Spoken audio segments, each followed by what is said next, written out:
Okay, I would like to call to order the regular meeting of January 8th. Please stand for a Pledge of Allegiance. I pledge allegiance to the flag of the United States of America and to the republic for which it stands, one nation, under God, indivisible, with liberty and justice for all.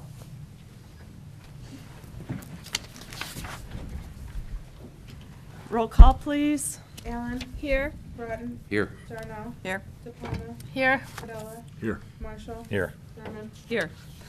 Okay, at this time, we need to approve our agenda.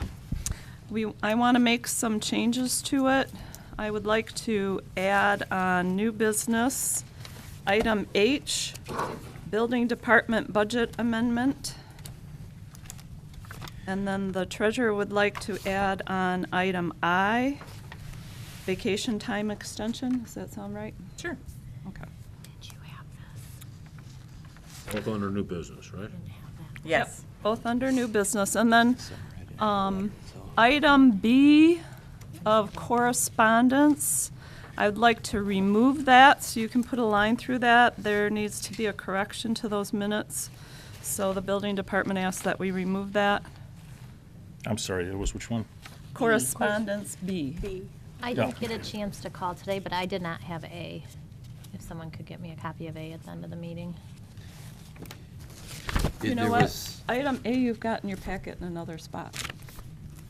I didn't Yeah. see the actual letter, though. I went through my whole pack and I didn't even. Oh, it wasn't in there? Back in the new business. Well, let's take that off too then, because you have it in your packet. We do? Not Okay. Not the letter. We don't have the letter, actually. In item, I saw it somewhere, either I saw it online or I yeah, saw it item on G, look at item I G got it in right new here. business. Extension of. It was the last item, Okay, so here's my Under last new item. business. That is the letter? and the backside. There's yeah. two, if you turn it Yeah. up, there's two letters. Okay, I one- read those, I just didn't know it went with that. Yeah, well, one of them I had stuck in correspondence when I mailed it Okay. out, Okay, and then okay. I guess there was a little Where is it?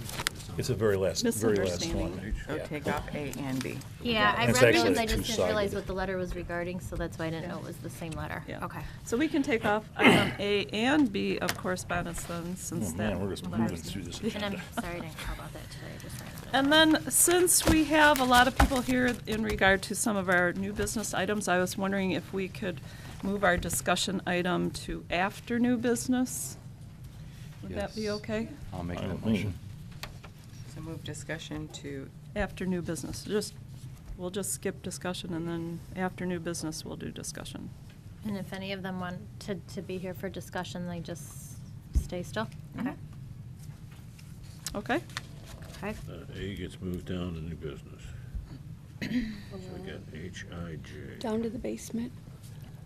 Okay, Scott, did you say you wanted to make the motion to approve the agenda as amended? As amended. Support.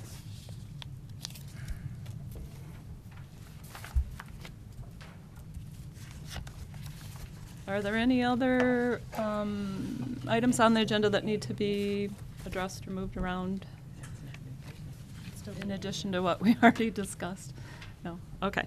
I have a motion by trustee Broughton, seconded by clerk Allen, to approve the agenda as amended. And since there's no further discussion, all in favor, please signify by saying aye. Aye. Aye. Opposed, say nay. Okay, the agenda's been approved as amended unanimously. So we're going to start the evening out with a presentation from Rebecca Gray, and she is from Michigan, and that's going to be on Michigan long-term care that we're going to be talking about later in our meeting. So welcome, Rebecca. I'll stand up, and if you could stand. Why don't you go ahead and do your presentation, and then we can get more into a dialogue later on. So I have a fact sheet that I will hand out, and I'm wondering if you can just remind me how long. 10 minutes, is that good? Thank you. And then we'll ask you to stand at the podium over there, too.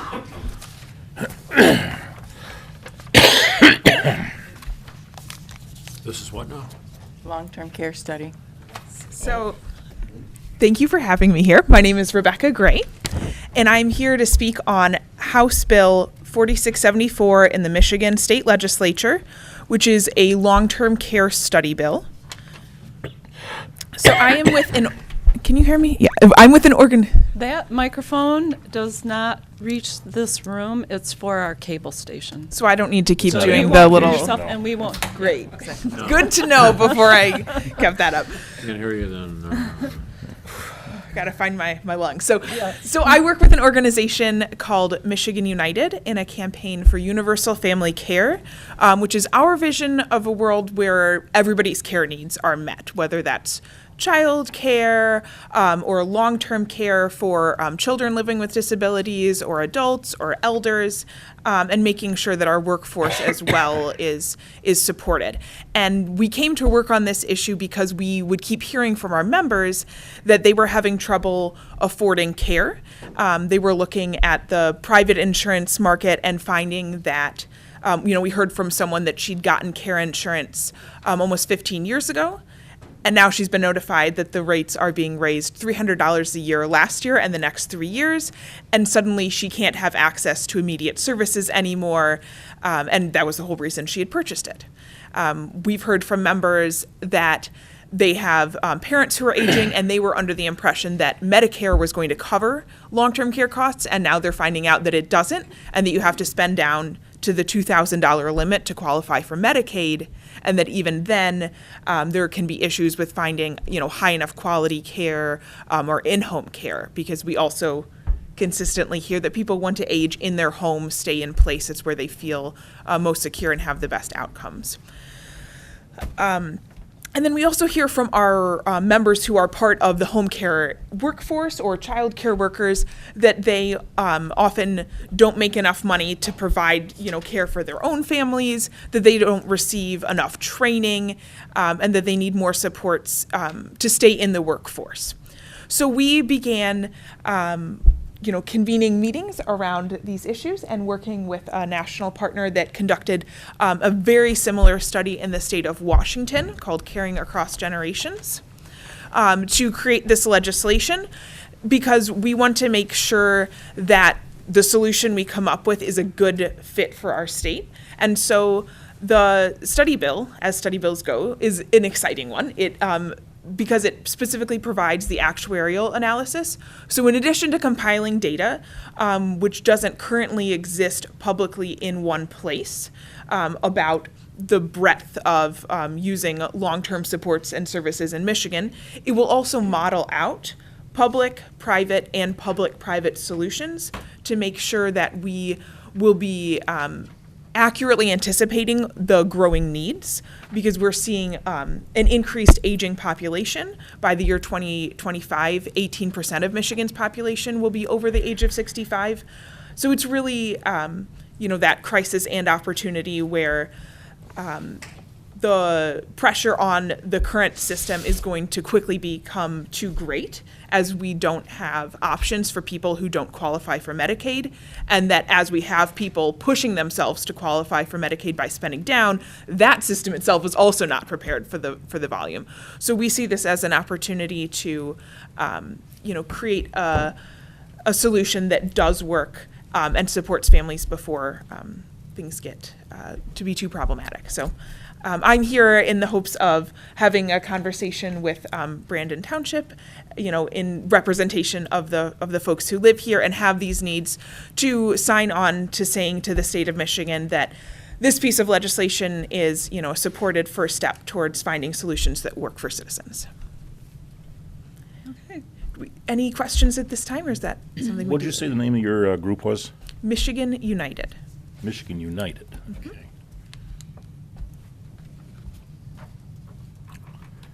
So are we going to ask questions now, or are we going to wait until we get to it on the agenda? Why don't we, if you have something real pressing that you think you're going to forget, you can pressing. ask now, but otherwise we'll just hold off our questions, and when we take it up for business, we'll ask you then. Yeah, Okay. absolutely. All Thank right. you so much. Thank you. Can you stay that late? Yes, that's no problem. Okay. I have, Well, so I'm personally involved in this because I am a new mom, and so I have, lucky 5-month-old that's doing bedtime for like the first time. Oh. So, but he's all set. And He'll do fine. Okay, so next on our agenda, we have our reports. We have our monthly treasury report, our general ledger report, our designated report, and our building department report. And I believe we have 55 new builds for 2017, which is very close to what we had in 2006, correct? Okay. And we also have our recreation report this evening, and the Parks and Rec Director would like to say a few words. Thank you, and welcome to our new year, 2018. We are, Recreation Department is very excited about the upcoming year. We are looking forward, of course, to the 2016 application that was awarded for the baseball fields, and the update on that is HRC is renovating one last print, and from what I understand, the bid packet should be ready sometime this week for the Park Subcommittee to review. And then if the Park Subcommittee's fine with it, it does not necessarily have to go to the Township Board. It has to go back to the DNR for them to accept it, and also Sidney Burkhauer, who's an advocate for access to recreation. The 2017 application, they have not awarded anybody anything yet. Last year, we were awarded by December 20th. I made a phone call last week, and I emailed I think the Parks Subcommittee on that. They are waiting for some people to get back from the break. So I did some calculations. If they award the same amount of money they did last year, even $200,000 less than last year, we're in. So our points are very good. Where we're at on the scale of things looks good, as long as they award the same amount of money or something real close to it. So we're looking forward to hearing from them. As you well know, social media has really taken off big time on our sledding hill. And the channel 25 had 268,000 views, and they did a TV news brief on their on television last night. I linked it to you guys. Some of you was able to open it, some couldn't, but I'll try again tomorrow. If not, I'll send it to you again. But it's pretty nice. It's good news about Ortville, and I mentioned how the park is accessible, and that's good stuff because I'll be able to save that and use that for future grant writing as a correspondence, and as showing some of the good things that we're doing out there. Also on Saturday, I came and visited the park, and it was a very cold day. It wasn't a lot of sledders, but Oakland County Parks was out there doing videos as well to do something with their webpage. And one last thing, I'm going to read this. I got a Wade Trim Landscape Architects out of Griswold or Detroit, Michigan. And it states, it's on the skate park issue. I came across your post on the skate park equipment that is available from Brandon Township Parks and Recreation. I have a project where we may be able to use this equipment. Can you please let me know if it's still available? So I called them, and they have a grant from, I'm not sure where the town's at, I didn't catch that part of it. And if the grant allows them to buy used equipment, they're very interested in our stuff. And I have to send him some pictures. I'm gonna go down there, take some pictures, and show him pictures of the park. They were very interested. They have enough money to purchase one item, which is the mini half pipe, which we have down there. It was $25,000 outfit. So if they got $25,000, they can have the whole thing, right? So we'll see what happens on that. Other than that, I'm here to answer any questions on the report, if you have any. Recreation. Anyone have any questions? I do have one question. I saw in the upcoming 2018 in-kind service projects that you have a display board, sign, and flyer holder. Where will that go about? The display board would be near the playground area because there's Okay. a lot of families right Right. there. We have a small one currently, but that, the Orville Woodworkers are going to build that for us. No, it's a great idea. The reason I was asking was, has anything been done at the pavilion with a usage sign?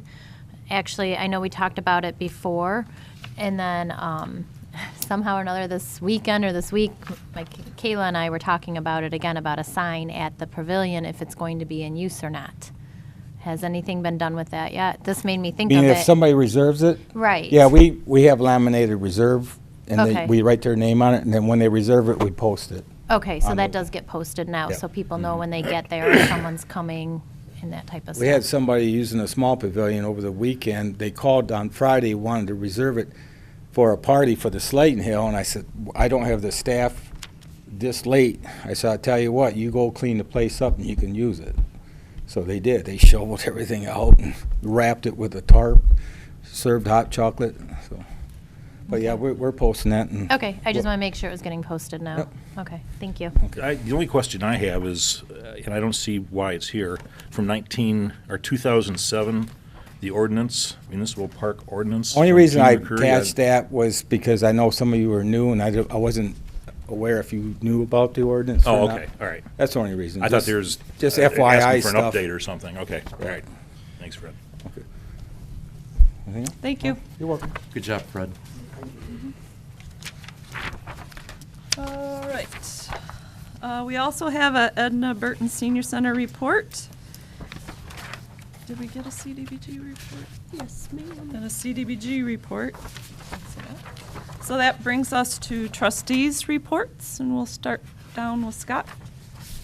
Happy New Year, everyone. That's all I got.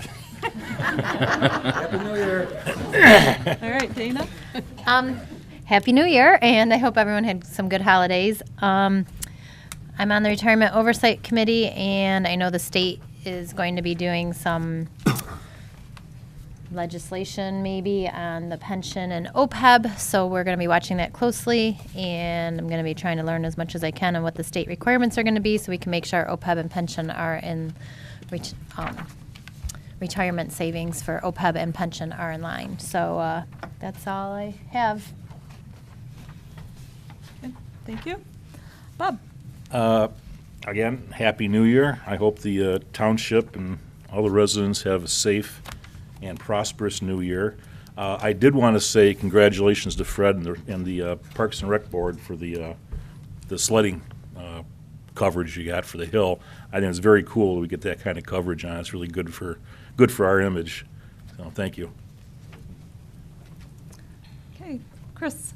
Once again, I reiterate, you guys have probably heard this way too much, but Happy New Year to all of you, and I wish you the happiest of New Year's this year in 2018.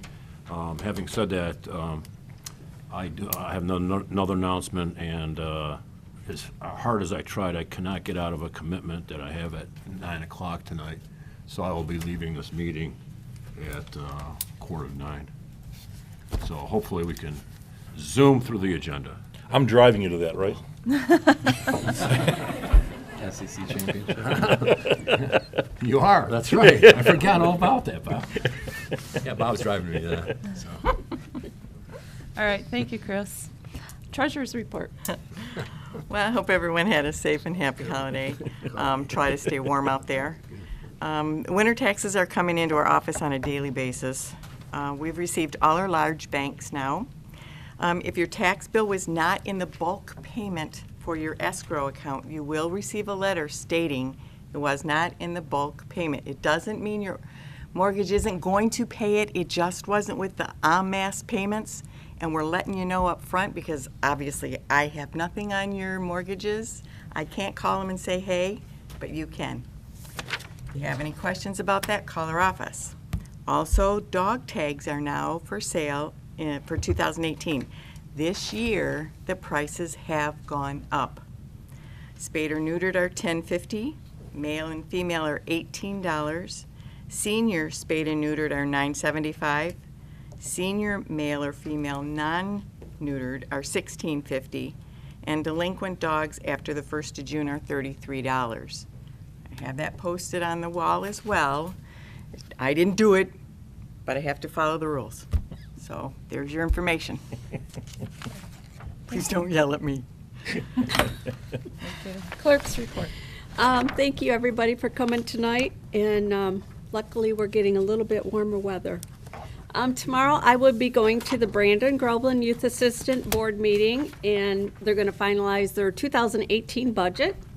2017 was a very busy year for BGYA, which sent 10 children to camp, and 16 were financially funded to do skill building activities through our recreation office, which is like baseball, soccer, cheerleading.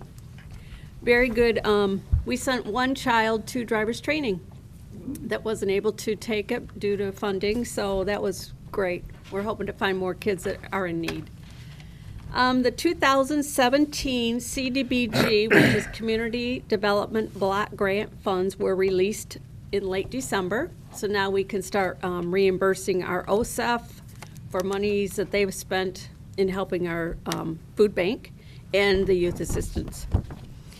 I will be attending a quarterly Oakland County Clerks MTA meeting on January 25th. And our request for proposal, which is a bid, will be going out this month for the Senior Center ADA kitchen renovation.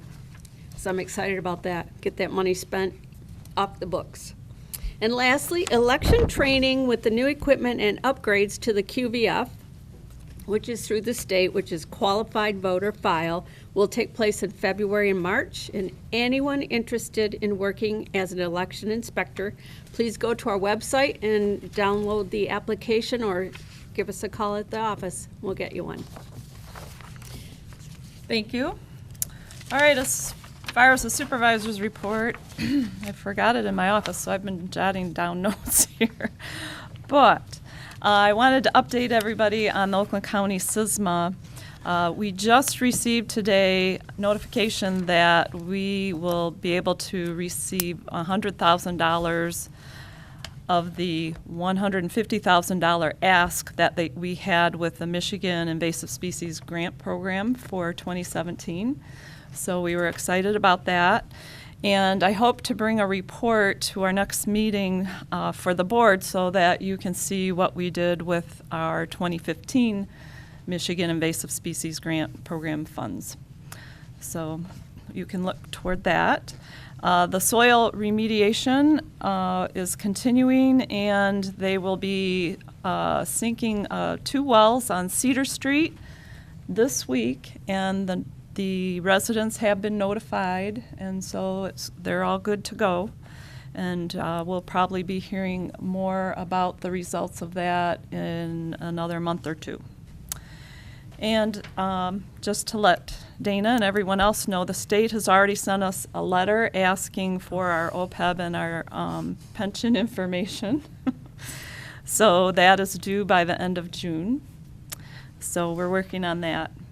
I've been holding off on sending out the RFP for the generator because I'm kind of waiting to see what we're going to do with Bell Ann. And I just wanted to remind everybody to be safe in the winter weather because it fluctuates so much, and we get really cold temperatures, and then we get heavy snows, and right now behind our building we have some slippery areas, so please be careful this winter. And that's it for my report. And yes. I was just going to ask a question about the actuarial. Can we talk about that after then so we can? After the meeting? Yeah, about the actuarial in the letter, finding out, getting the information to the state then. Are we going to get together as the ROC for it? Yep, well, Okay. we'll have a meeting before We respond? Okay. before that time, but I'll talk to you after the meeting. Okay, thank you. I didn't know that came. Okay. So we don't have any correspondence this evening, so that leads us right into our citizens' comments. I received one comment from one of our citizens, Catherine Stewart, and she says she is in favor of the new definition of transient as stated at the board meeting on in December at 2017, and she wanted to thank the board for their time and service to the community. And so that'll open up for citizens' comments on agenda items. So if there are any citizens that would like to make a comment tonight on one of our agenda items, now is your opportunity. Fred. Yes, I would like to make a comment on the Bell Ann decision. First of all, I'd like to thank Candy Allen. You act like you know the place or something. She gave a very good tour of the building, and she had her pluses and minuses together as far as I'm concerned and what needs to be done. On my end of it, as the recreation director, the newer part, it will make excellent recreation center, along with a lot of new programs could be developed because we have use of classrooms in the building, things of that nature. Anybody that puts $4 million in the building and is offering it for $500,000, and I don't know what the renovation cost would be, but to me it seems like a good deal. So on my end of things, it's a big plus. So thanks again, Candy. It was very interesting. Thank you. Is there anyone else that would like to make a comment this evening on agenda items? Yes. I'm Lois Robbins, To the microphone. 5275 Sherwood Road. And I'm commenting on the presentation that was given by Rebecca Gray about the House bill for long-term care. I'm 88 years old. I have two sources of income. One is my reverse mortgage that I'm borrowing against. The other one is Social Security. Now, I do have a long-term care policy, but it's limited in how much of that I might be able to use. So far, I have not had to borrow against it, but that's all that stands between me and long-term care. And I think this bill for a study is really important because it will provide the tools with suggestions for helping people like me.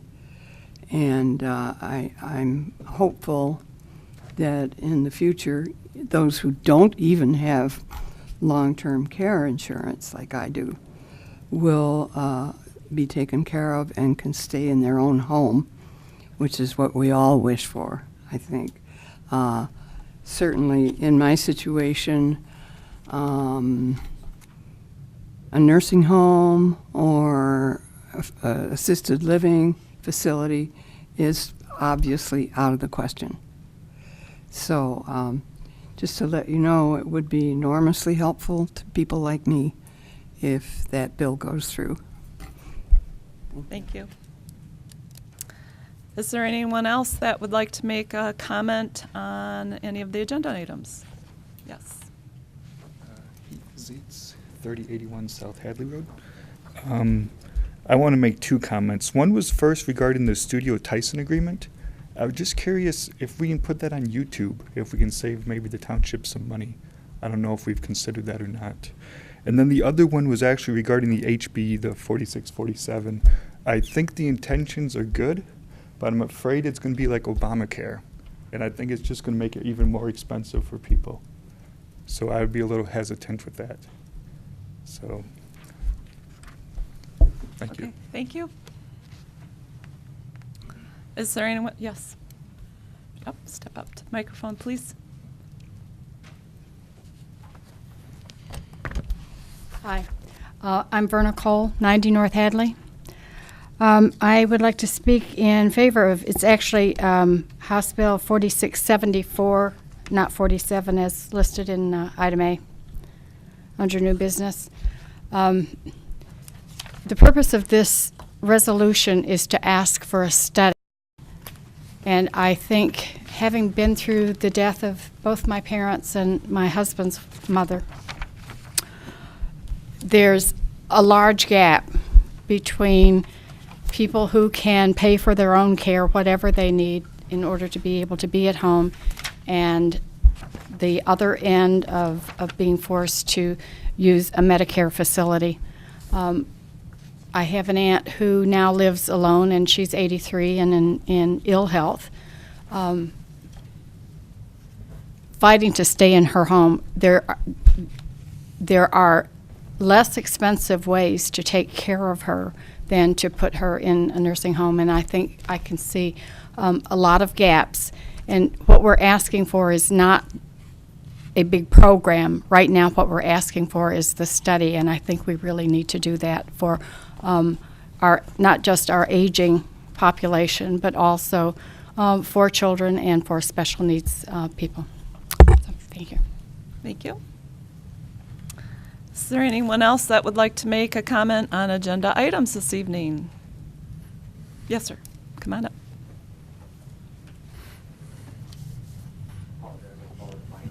That's okay. Chad Rummel, 5556 Granger Road.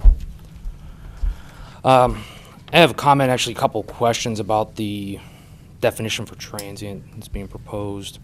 And I apologize, I was not able to be at the December meeting, although I was at the October where it was first read. And from my understanding, the main concern that started it was temporary rentals, weekend rentals around some of the lake properties, Airbnb type stuff. So my first comment / question is, doesn't that fall more under special use permit ordinances that people aren't obtaining and getting proper approval for, or commercial use of residential property that we already have ordinances for? I would think if they're not covering it, that would be the place to attack this, not blanketing a transient definition.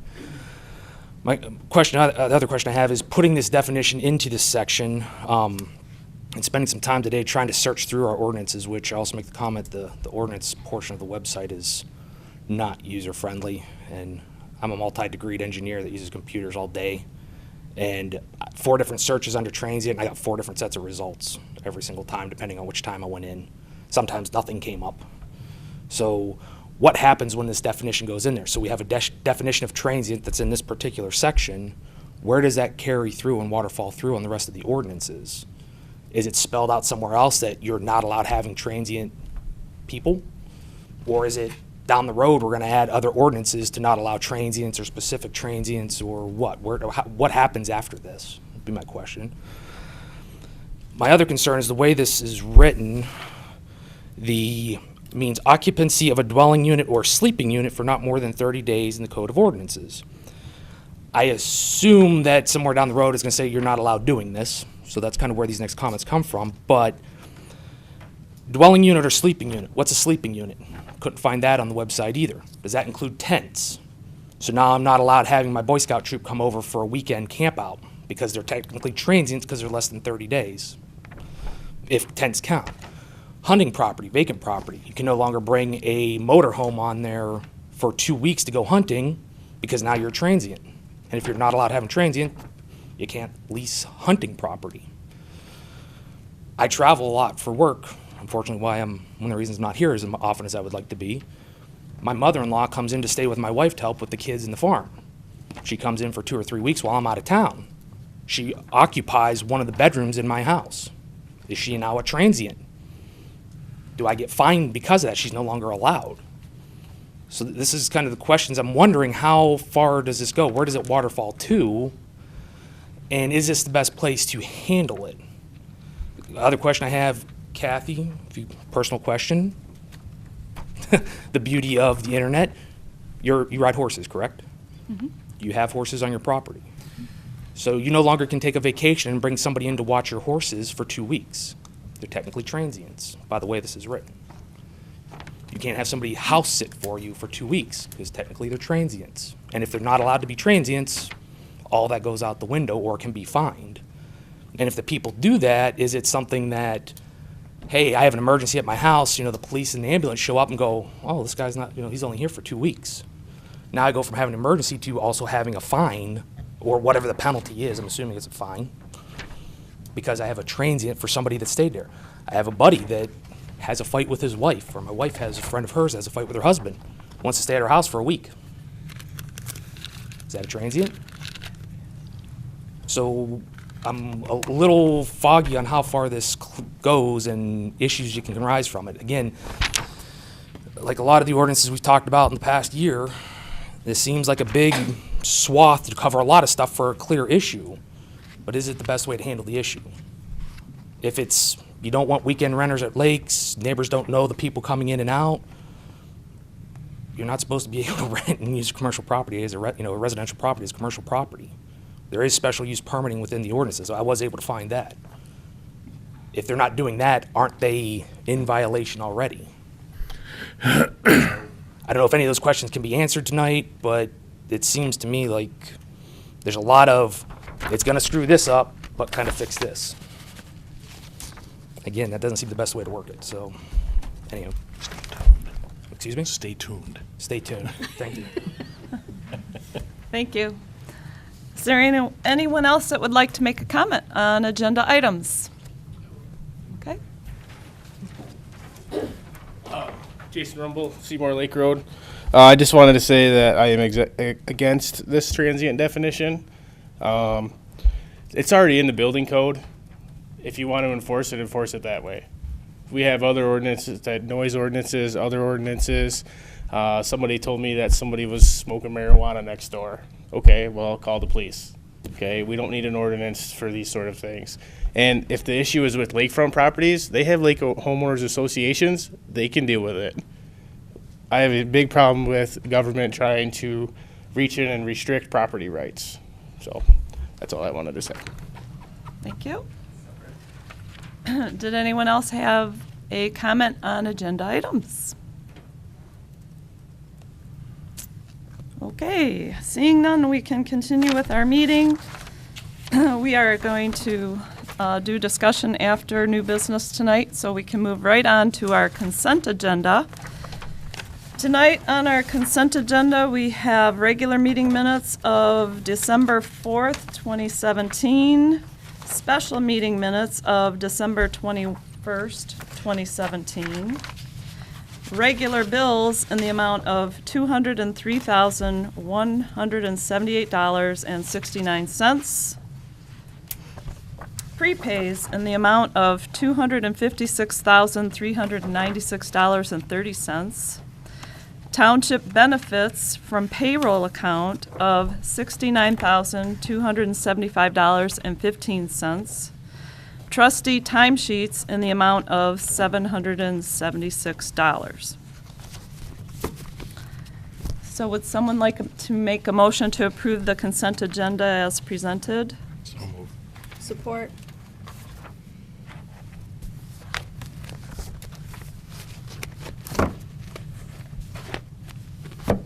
Okay, I have a motion by Trustee Marshall, seconded by Clerk Allen to approve the consent agenda as presented. Are there any concerns or discussion on the consent agenda tonight? Seeing none, roll call, please. Rotten. Yes. Durno. Yes. Yes. Cordella. Yes. Marshall. Yes. Allen. Yes. Thurman. Yes. Motion carries unanimously. So that brings us right to our first item of unfinished business, and that would be adoption of amendment to modify ordinance section 46-6, definitions to include transient. And we do have our building director with us tonight here to answer questions. I'll start the discussion. I wrote a few things down this evening, and so that I don't forget them, I'll go ahead and start the discussion. Defining the word transient is before us again this evening. We have a recommendation that this term be defined in our ordinances by our township attorney. It seems there are a lot of misconceptions about what the board is doing by defining the term transient in our ordinance. We are not determining whether or not we will be allowing transients in our residential zoning. Our residential zoning already does not allow transients. We have 6,139 parcels in the township. Of those, 4,798 are in rural estates, residential, 1A or residential 1B zoning. A permitted use and the most common use for these residential properties is single-family detached dwelling. Family is defined at length in our ordinance as a number of individuals, and it describes who those individuals are, domiciled together in one dwelling unit whose relationship is of a continuing, non-transient domestic character. It goes on and it states again that the definition shall not include, and then it lists a bunch of groups it does not include, whose domestic relationship is of a transitory or seasonal nature. Since we don't have a definition for the word transient in our ordinance, we have to rely on the state's definition for enforcement purposes. Using the state's definition, which is very similar to the one that is being proposed, is not as efficient as having our own definition, and I think the building director could probably speak to why it's not as efficient. And that is why our township attorney is recommending that we adopt our own definition of transient. When we had the complaint on Seymour Lake, it was handled by using the state's definition. The homeowner who never did live in the property in question has a long-term renter in the property now, and the neighbors are happier because of it. The majority of the 4,798 property owners living in our residential zoning expect to be in a non-transient neighborhood as it is written in our ordinance. It is the intention of the board members who, or the question is it the intention of the board members who are against this definition to allow for transient living when the expectations of the majority of the 4,798 property owners is that transient living is not allowed in our residentially zoned neighborhoods? This definition has no bearing on campers. Campgrounds are regulated by state law, and camping on vacant land is addressed elsewhere in our zoning ordinances. I don't understand why there is such a pushback to adopting a definition. We are not making a change to the meaning of the ordinance. We are only providing clarification so we don't have to rely on state law. And so, did anyone else have any comments? I certainly do, but I'll wait for everybody else because I can be rather verbose at times. Go ahead, Bob. Well, maybe since I did touch on why it's better for us to have our own definition as opposed to relying on the state definition, maybe you could expand on that since you're here. The ordinances that we have and are adopted are on file down at the court. So if, in fact, the definition of transient was to be incorporated within those ordinances and not relied upon a separate document, the court system would have the ability to make that connection in a very short period of time, and it would sure cut down on what myself and Mr. Cooney would have to do when it comes to enforcement of those ordinances. We would have to provide the court with what the building code says, because the building code is where the definition's at. And due to the lack of a definition within our ordinance, because there is no definition of what transient means, then the attorney has said that if we have something on file that does make that determination, that would apply. So it's better if it is here, but if you don't approve it tonight, it doesn't change a thing because it's still enforceable through the building code. Well, and since you're here, maybe you can answer some of the questions that were brought up. How does that affect temporary rentals? Defining the word transient, how does that? We don't define or we don't enforce any type of a rental situation. There's ways to address a lot of the concerns, and if you've done any research on the Airbnb situation or where how it's applied throughout, you could apply a temporary rental through an ordinance that could be a special land use attached to your 3 single-family zoning districts. You could regulate it per a number of different ways, and there's a lot of communities that have already done that, because there are a lot of communities that have a bigger problem with temporary rentals than what Brandon Township does. Petoskey, Traverse City, the places people actually go to vacation. I'm not sure too many come here to vacation, but hey, there are other reasons to use Airbnb. If you have a family member that is going to come into town, you don't want to stick them up at the Clarkston Motel, but you'd rather have them a little closer to here, then, there may be that ability, but that's going to take a lot of research. It's going to take a lot of effort to address that situation in that way. The whole purpose for this definition and the reason it's being asked to be put into this code is, right now it lacks definition. Without a defined term of what transient mean. What's it mean? Go to Webster. Webster says it's temporary. What's temporary? Temporary doesn't have a time or a date or anything on it. So, and I'm open. If any of the board members here want to define what temporary is, just short of 30 days, I'm game. But it really needs a definition attached. So, is there, under our special use permits, would people be able to have a temporary rental? If it was written into the ordinance that way, yes, it could. So that's a little bit of an ambiguous answer. So if it was, it's not in our ordinance? It's not now. We don't have a rental property ordinance at all, period. Okay. So people can rent properties wherever they want, and there's no control over it through the local governing agency. Now, that can change.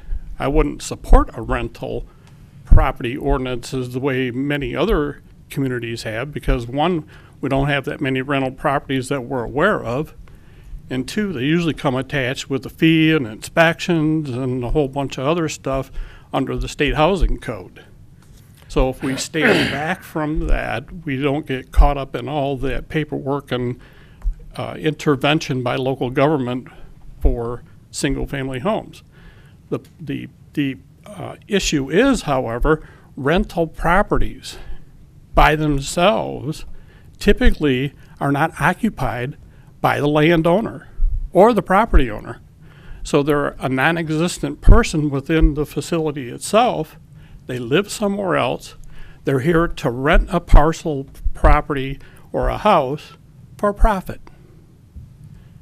Trust me, I've worked in a number of different communities whereby people did that and they didn't care. As long as that check come in the mail for the rent, they could have cared less what that property looked like. So, but somehow we made it through year 2017 without this being an issue up till now. And we got 1 or 2 complaints and suddenly we're having to make a change. And I'm just kind of curious, could you answer, Chad had a number of other situations, but I don't know if they were silly examples or if they were real issues about people visiting, etc. Can you address some of the things that he asked about there? That would be people visiting, house sitters, so that I could have someone come to my house instead of leaving my husband at home. Typically, you're not renting it to them. Well, you go on vacation. Typically, a house sitter, I know this. My son and daughter-in-law just jumped a plane last night and they're in Florida for a week. They have a house sitter come in for the dog. Mm-hmm. Stays there all the time to take care of their dog. Whew, thank goodness. It's not me, okay? But they're not renting it to somebody else. They're having somebody come in as a caretaker or a property. Though. But they're transient. This has nothing to do with rental. This is a family single home, and you're allowing someone to come there who's not living there for more than 30 days. So are they considered a transient then? No, because they're not part of the domiciled family as in the definition for family. They're not part of the domicile family. No. So that they're a would mean guest of the house. I can have guests. You can have guests. You can have guests. Yeah. Sure. Okay. I've had a dog sitter at my house. Well, I've had my mom stay for a month when I had a baby, but We're not kicking moms out, okay? Bill, with And the then wet- he also asked about tents and hunting property and campers on hunting property. Either one of those fit definition of what is permissible within the RE, R1A, and R1B. If you look at the definition of principal permitted uses, camping, tenting is not a permissible use in a residential zone district. So that has no bearing on whether or not we define the word transient. No, I don't think so. I don't see it as that. And I've addressed this numerous times within the township over the last few years. Clearly, though, we had some issue in the past year, year and a half, where, to bring this to light, we were able to, or you, I should say, you were able to solve the problem with existing laws on the books, yes? Well, there was a conversation between myself and the landowner who also runs a bed and breakfast in Holly. The house she owns in Holly, it meets all the definitions by state law of a bed and breakfast. There's like 6 criteria. One of which, you have a person that's part of the ownership of that building staying at that house. The one that she had over on Lakeview, she strictly rented it out on the weekends to anybody. There was no breakfast served. There was no occupant of the owner in the building. Therefore, it didn't qualify to be what the state calls a bed and breakfast. So with that, I talked to her. I said we were in the discussions. What's also pending, or was pending up until December 31st, was some state legislation having to do with the Airbnb or the transient type occupancies. Well, as most other bills, if something's not done with them by the end of the year, they die. And I've tried today to research to find out if it's back in the hopper again or not, and I was unable to get a clear answer of that. Yeah, I looked too. I couldn't find it. But I had the discussion with the owner, and we resolved it at this point in time. And I was waiting to see what the state was going to do on this issue too, because it makes no sense for us to react if the state's just going to turn around and do something different. Right. But you were, if you weren't able to work it out with this person on Lakeview, you could have gone to existing ordinance at the state level to fix this, yes? Now I can, yes. Okay.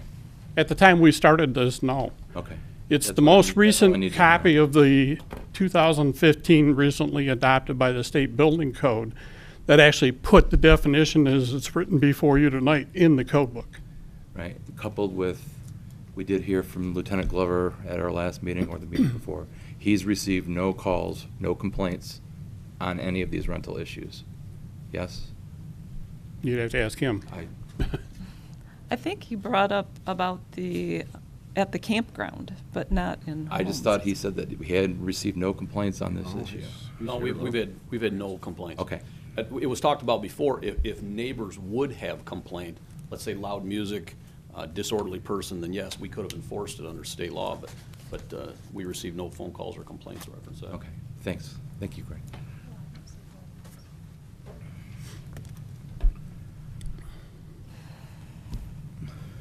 Okay, Bob, we're all looking at you. Okay. Like I said, I'll apologize ahead of time. It's not that I didn't do my research on this. When I started doing this, I had high hopes that I was going to make a couple notes on the thing that you actually handed out. You made a couple. I made a couple. And then I figure I have to do better than that because everything I was gathering. So I apologize ahead of time, settle in, because I might be a little bit verbose about this. And this is about the definition of transient stuck into the township code. My understanding is from last meeting and the meeting before last that we've had less than 5 complaints about people in a neighborhood that the residents did not know. And they were, gathering it around a campfire or whatever. First off, I don't see why we need to have a law because somebody's not known to the neighbors. Doesn't make sense to me. We had one complaint that Lieutenant Glover brought up about some scam artists, gypsy scam artists that came in, but I think, like Kathy said, I think they were actually out of the campground. And if we have a criminal scamming subculture going on, we have far more problems than worrying about whether they're going to be leaving on the weekend. So that's the first one. I don't see where we need to be putting a new law or a new definition that will impact other laws just because people think they're strangers in their neighborhood. Okay, so my overall umbrella definition or opinion on this is we have 15,000 residents approximately in the township. We have approximately 5,300 households. If we only have less than a handful of complaints about this, I am not of the opinion that we need to put ourselves out there and deal with these minuscule complaints, given that the vast majority of the community has no problem. Either they're doing it and they're doing it without complaint, or they're not doing it at all. It's the, as I'm sure Lieutenant Glover knows, bad laws come from bad police work. Okay, so this is like we have one complaint, so we're going to pass some ordinance or a definition to an ordinance that's going to address that issue without taking into account what else it's going to, like Chad said, umbrella into. So Chad,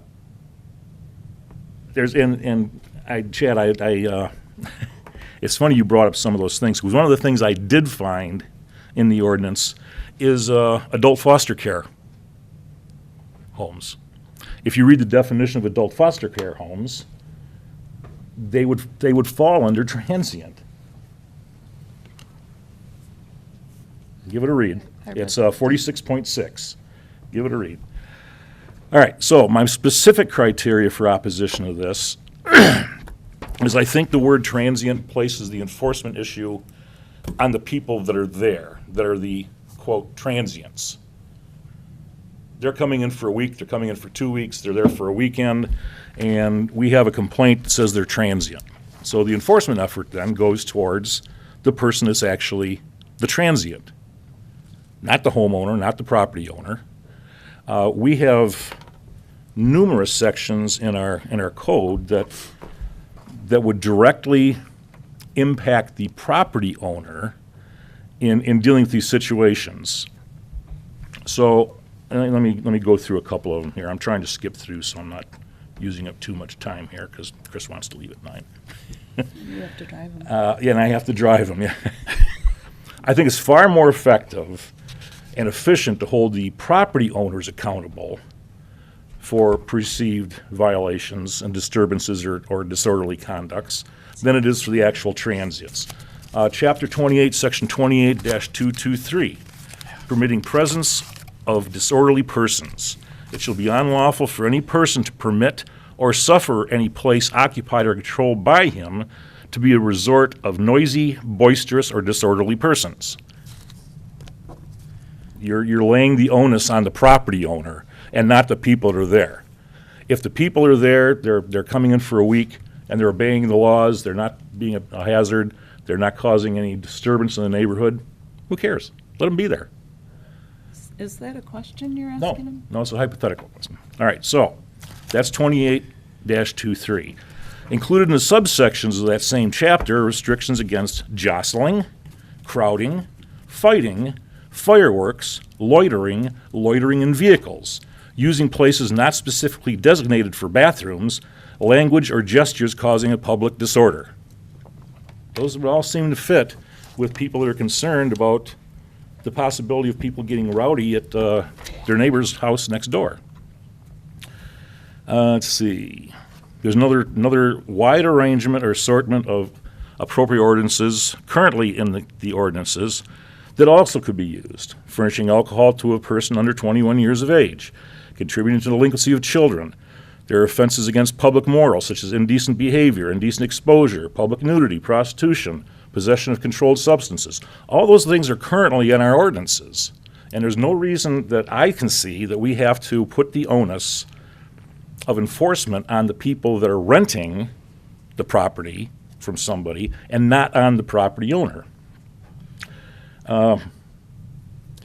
In a more abstract enforcement view here, we even have a chapter 30 that deals with outdoor assemblies if the group becomes large and boisterous. First off, they have to be licensed. So if somebody is going to lease a property for a weekend, they want to have a band there. It's an outdoor activity. They have to be licensed. Can't cause a public nuisance. Can't be disorderly or be disorderly conduct. A host of these other things are available currently on the books. It would appear, if the argument is that we do not have the means necessary to enforce the problems due to these short-term rentals, we do. And somebody's just not looking close enough at the ordinances we currently have. I've talked to you before about, I'd be willing to come in and say, show me the problem, and I'll show you the ordinance we have to cover it. And I have a little bit of experience in this, and I think we have exactly what we need. You made the point yourself. We currently have transient under state law that we can use. It's probably no different than the motor vehicle code, this exact replica of the state motor vehicle code. It's the exact same thing. It's just put under a local ordinance. So if it's the same thing, we don't need it. It's the adoption of. Because we have everything we need right in the current ordinances to combat any disruption of a neighborhood that a temporary rental might cause. Let me read the last paragraph. Again, I don't know how the Senate bill is going to go or where the House bill is going to go. Senate Bill 0329, House Bill 4503. If they do pass that, this is all going to be a moot point anyway, like you said, because it's going to restrict it anyway. Maybe. Based on Airbnb in 2016 reported an income of $25.2 million just in Michigan alone. And most of that, like you said, is up north, Petoskey, Grand Traverse Bay area. With that kind of money, I can't imagine it's not going to pass. So I think we have exactly what we need to enforce anything, any problem that might arise out of a temporary rental agreement. Sorry. All right, thank you. Anyone that has not spoken yet? I have To say just a a few couple comments. I also agree, there's been 1 to 2 complaints. If we start writing ordinances for everything that there's 1 to 2 complaints, our ordinance book is gonna go from this to this to this, and I just don't think it's right. I mean, someone else is gonna come and say, well, I've complained twice, now I want an ordinance. Second thing is I have a concern, just like Chad does, what happens after the fact? Where does this lead to? Third, my other concern is about the bills. I wanted to wait until the bills were totally dead. I'm not sure they are yet, because the same people who wrote the bills, they might have been done at 12/31, but they're still in office, so I'm sure they'll come back. I did my research today to try to find out I where did they're too. at. They have not been reintroduced. No, I did too, but it's just January 8th. I get it. No, I'm just saying it's just January 8th, so there's still plenty of time for them to be reintroduced. Again, we have ordinances, like's been mentioned, the noise ordinance, disorderly conduct, the building code. I do have a question of how does Stuart know what the majority of the residents want? Was there a survey? Yeah, that was another thing I missed. Thank you for bringing that up. And then my last concern still is, because I understand that out there you say that campgrounds have their own thing, but if you look at our ordinance, it says campground use is for transient use only. If we pass this, that means no one can stay at the campground for more than 30 days. So help me understand, what's your definition of transient? I'm not sure, but I'm just saying you need to do something. I'm offering you one. You got No, one no, different one, hold I'll on. take it. Hold on, can I finish, please? What I was going to say is you need to look at Clearwater then and do something for them, because I know some people who do stay there, not in the mobile home part, I'm talking about in the campers, for more than 30 days. I do not want to see their business hurt by this, because some people might stay there for the summer in a camper. They might live in Florida, their permanent residence might be Florida, and they might just come up here and spend their summers up here at the campground. And campground says it's transient use only, which means now no one can stay at the campground for more than 30 days. It's because they can't stay at the state park for more than 15, and they got to move. That's in their rules, That's not an DNR. answer to her That's not an question. answer to me about what happens to Clearwater. Clearwater currently is under a consent judgment. Hang on. Hear me out, please. I listened to you. Okay. Thank you. Go ahead. Clearwater is currently under a consent judgment between the township and Clearwater Campground. That's covered under a separate adjudicated setup. That is just for the people who have the mobile homes there, the homes. I'm The talking whole about park is under that consent judgment. Not from what I understand. They have to all come. That consent, I thought, was just for people staying in the Part winter. of it is for the people who have lots that they have purchased in there. Correct. And that if they have a verifiable disability that's proved to the zoning board of appeals, they can stay there during the closed 3 months of the year. Right, but there's nothing in that consent agenda with us about the campers coming in and camping there for more than 30 days, is there? Is there anything in there? I haven't read it. I haven't read I the don't rest think of it. I there have is to this- reread that. If that's your concern, I'll gladly do that, but That has been my concern since day one. I've asked about and I've gotten no answer about. It's not about the mobile home part of it and the people who want to stay in the winter because of disabilities or that they stay there longer. It was about the people coming and camping there in a camper for the summer or any other longer period that they want to. That this changes their definition for those people. Those people aren't going to be able to come in and get they're not part of our ordinance or whatever, consent agenda, consent whatever we have with them. That has nothing to do with that. So that's where my concerns are. I'm not writing ordinances. I'm trying to define the ordinances that are already written, and I'm not getting much help. So, I don't care. It really matters not to me. I will use the state's definition, and away we go. So it won't change a thing. Vote no on it if you wish. I would like to help you understand a little bit about adult foster care homes, though.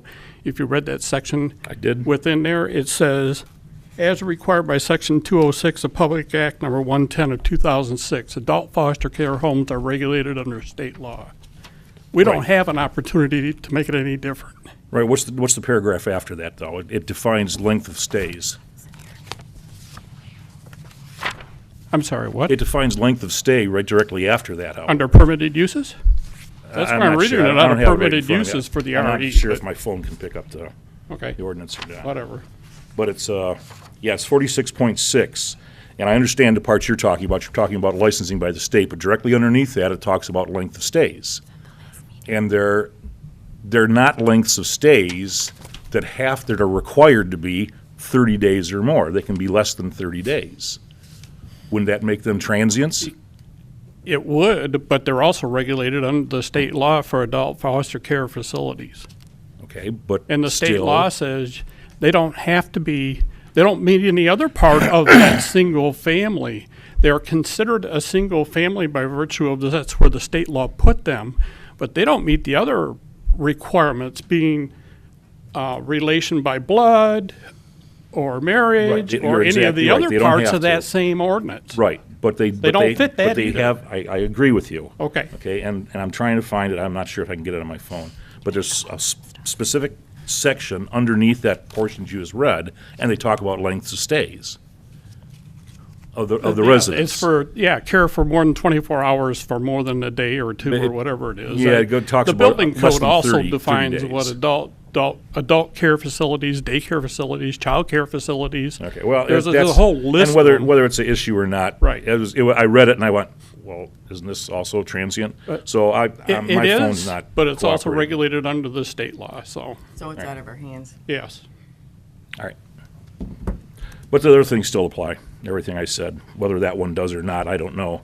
But we certainly have more than enough ordinances that can be addressed. Yeah, I'm not writing ordinances, I'm just trying to define the ones we have, and I'll find a different definition if it doesn't meet your needs. I'd be more than happy to help you, Bill. Chris, did you have anything to? No, I've heard a lot. So, Candy, did, No, I go just ahead. want to hear from Yep. people that haven't spoken yet. I'm good. You're I know good? how I'm going to vote. Terry? So we're not changing any ordinance, we're just defining the word. Correct. But it's going to change how Clearwater is written then. Do you understand that? But Clearwater is a campground. Correct. It is not. And if you look at the definition of Clearwater in our ordinances, I can pull it up. And if you, It's not a residential area. It doesn't matter. We're defining transient. We're not defining transient it says to adopt But an you- amendment to the to include transient, meaning occupancy of a dwelling unit or sleeping unit for not more than 30 days. So we're defining transient to mean not more than 30 days, right? that's what it says. And if you look at Clearwater, it says it's for transient use only. Transient recreational use, if you read the words of the way it's printed. But if transient means not more than 30 days, doesn't that all combine together? That could be interpreted that way, yes, ma'am. Okay, then. But So tell me, what's transient mean to you? That is the whole problem in a nutshell. There is no definition of transient, and the whole purpose for trying to define it is so that there is a definition to it, so everybody knows what it means. I understand that, but then how Because does- for me, it means one thing, for you, it means another, for Bob, it means another. I understand that, but then what are you going to do for Clearwater if well, it comes nothing. in and says they can can't have we ask people you there what for the more than 30 days? state, what is the state law for campgrounds in regard to transient? It doesn't, well, campgrounds in and of themselves are licensed through the state. So they have a separate set of rules that they gotta comply by with the state. And does- But a lot of it is based on your zoning of the individual communities. I don't care if somebody pulls in that campground and stays there for the open duration of their time. That's what it's, to me, that's, whether it's your trailer or their trailer, who cares? It's a trailer. It's a campsite. I mean, really. Right. And Now, my- if you want us to go back and redefine what recreational and campground is and take the word transient out, we got to be careful with that, in that you don't want it to be opening the door for it to be a permanent residence there, because that's not the intention But we of a also have to be campground. careful that we don't insert the word transient into areas where we don't intend to insert it. So Correct. your argument is one side of the coin, and my argument is the other. Okay. And Chad made the perfect point. Where does it umbrella to? Right. I mean, you can say, well, this guy is a transient. He's staying on his own property in a tent. He's not supposed to stay on a property in a tent because we're not supposed to have tents, so we're going to say he's a transient. It just seems like a whole big hodgepodge of a mess. I don't- It's really not necessary. I don't need transient to be defined to say that you can't camp on a property. 'cause I it's understand not- that. That it's was, not that part was an of the- example. That was an Yeah. example, and it might have been a poor example, but it was just an example. Yeah, I'm not here to argue this with you. I'm just trying to get clarification. I guess my concern is that the campground is under section 46, just like this definition, so someone's gonna say, well, transient means not more than 30 days, so that means you can't stay at the campground, because campground says right here is limited to transient.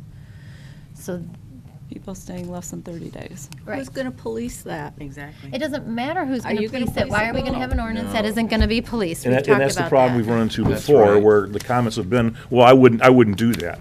Well, I have every faith that Bill wouldn't do something like that, but we don't know who's going to come after Bill. And you know what, it's what everyone said, it's the unintended consequences, and what we can't rely on, and I'm just gonna say something silly, Bill, because you've been doing a good job up here tonight, but we can't rely on what Happy, just had an ice cream cone, Bill's gonna do.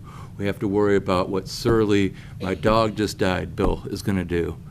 I have a dog. Well, you understand my point. I was being silly. And but trust me, when my cat we dies, don't I'm know not who's crying. gonna be. We don't know who's going to be in your position 1 year, 5 years from now. What we do know is that the current problems can currently be addressed with current ordinances. We do not need to make any change to accomplish what you needed to do with this one property. Is that correct? I disagree with your philosophy, because you are all saying I'm changing or requesting the change. No, I'm requesting a clarification of Okay, a word Can you that still do your doesn't job have a without that defined- clarification? What's that? Can you still do your job without that clarification? I will. Okay. Then we don't really need it, do we? Okay. Well, Well, according to the township attorney, It wouldn't he be the first recommended time that I've it would disagreed fit with an in- attorney. Huh? It wouldn't be the first time I've disagreed with an attorney. Oh, go for it. Yeah, right? I just wanted to speak to a couple things that Bob said. You said, why do we need to have a new law? We already have transient in the books. It's It's already there. It's not new. We just are trying to define the word. Right. And then maybe Bill can speak to, you were asking about why we hold the property owner accountable and not the renters? Why wouldn't we hold the property We owner do. accountable? The only violations I ever write, I don't care whose Property owner. problem the Then it start doesn't matter if started. somebody's a transient It's or the not. property owner that's going to get written the violation. Then it doesn't matter if the person's a transient. Yes, it Because, does. why? Because you're still going after the property It's up to owner. the property owner. Exactly. You're going to be issuing a violation to the property owner. So then you don't care if the person's a transient or not, if they're maintaining a disorderly house, or if they have, what were some of the other things, jostling and, nudity. I don't think the or- complaints that got in had to do with what you described. It had to do with the temporary tenant next door. I understand. Crossing the but there's neighbor's no- property, but there's being no on the law neighbor's about dock. being a stranger in a neighborhood. Not just a stranger in the neighborhood, but the stranger encroaching upon somebody else's property Then and you have using. a person maintaining a Okay. disorderly house. So But a trespassing, person on- that's, a person- that's part of it too. That's trespassing. I was just going to say, a person on someone else's property, it doesn't matter if they're staying in the house next door or not. If I'm on someone's property and they don't want me there, that's trespassing. That's a whole nother ordinance. It doesn't matter where I am sleeping at that night, right? So what's the problem with taking the definition of transient? Again, I don't- because you there go. haven't It's a big answered me circle. what you're going We to went around do. a great big circle here. You haven't answered me what you're going to do for Clearwater, and I hate to tell my residents what they can and cannot do with their home if someone wants to rent it. What does home rental have to do with Clearwater? He It's- asked, I told you two things, I was Yeah, two yeah. statements there. One was the Clearwater. So You you- don't tell me you how it's want- gonna fix Clearwater. And then two, how, telling our residents if they can or cannot rent their home, I don't think is a, First off, I didn't tell them they That's for government couldn't. to They just do. can't rent it for less than 30 days is what this definition will do. Now, the Well, other there's thing is what you temporary asked me I would do with the campground is revise the definition in the campground, but being careful on that word transient because you open a campground, which is required by state law to be closed 30 days out of the year, you open it up to year-round living, and that's not what the intent is for the campground. and I'm not saying to do that. I Okay. never said year-round living. I said someone who lives in Florida, has their residence in Florida, they're a Florida resident, but they want to come up here and stay at Clearwater for a month or two because they have their grandchildren here and it's summer and they want to spend the summer with their grandchildren, but they don't want to stay at the house. So you they would live in their like camper. transient to be defined as far as the campground is concerned, to be no more than 60 days? Something to do when the campground is in season. I'm, Yeah. I'm asking, yeah, I'll write whatever you want, but I'm just trying to Well, that's not answer up to your me. I'm saying- question. So, Here's the so thing. Here's- Clearwater can continue to operate, but I said two things. One was I was concerned about Clearwater because the definition of transient and with theirs. And then two, telling residents what they can and cannot do with their home if they wanted to rent it. I know many lakes out here, there's cottages on the lakes, that's how this was, I mean, back when. But their home is for non-transients. If someone wants to rent. Your home is for a non-transient. Correct. My home is for a non-transient. I'm talking All about- of our homes are. But if someone wants to have a rental home here in the township now, they can't. Anyone can do that. No, they can't, not if Yes, they're they gonna. can. Only if It they has to want be for 30 days or more. Right. rent to Right, non-transient. but what if someone wants to rent a cottage out on the lake? That's how this township used to be a bunch of. As long as they rent it for more than 30 days. And I agree with Dana. I do not Here see again, where telling we should people what be they- imposing ourselves, being the government, between a property owner and a possible source of revenue. If their possible source of revenue is to do temporary rentals because they can get a income from that, why should we interpose ourselves into that possible financial stream of capital? I don't see that's our position. But I what don't it see this is- where it's our position to tell people what they can and can't do with their property. This whole book is full of that. If you don't want to tell people what they should or shouldn't do, you might as well just take this book and throw it away, because that's all this Don't book tempt me, does. because Okay.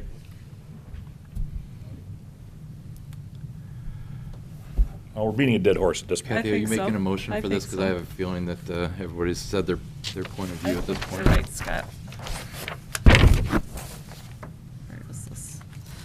All right, would someone like to make a motion to adopt for second reading an amendment to the Code of Ordinances, Chapter 46, Article 1, Section 46.6, definitions to include transient means occupancy of a dwelling unit or sleeping unit for not more than 30 days into the Code of Ordinances, Charter Township of Brandon, Oakland County, Michigan. I'll make the motion. Someone like to second the motion? I'll support it. I have a motion by Treasurer Darnell, seconded by Clerk Allen, to adopt for second reading the motion as I just read it. Is there any further discussion? Let's do a roll call, please. Darnell, Yes. De Palma, No. Cordella, Yes. Marshall, No. Allen, Yes. Broughton, No. Thurman. Yes. Motion carries. 4 Should to have kept 3. talking till 9:05. Well, that wouldn't have helped because Bob was going with them. Should have talked until 9:05. Or we should have done discussion first. But Bob, that wouldn't have helped because you're going with them. That's true, yeah. All right, next on our agenda is the redistricting petition for Paint Creek, and we have Jeff back with us tonight. So thank you for coming back, and Thank he you for having me. gave us a new set of numbers to look at, so I hope everybody had a chance to look those over.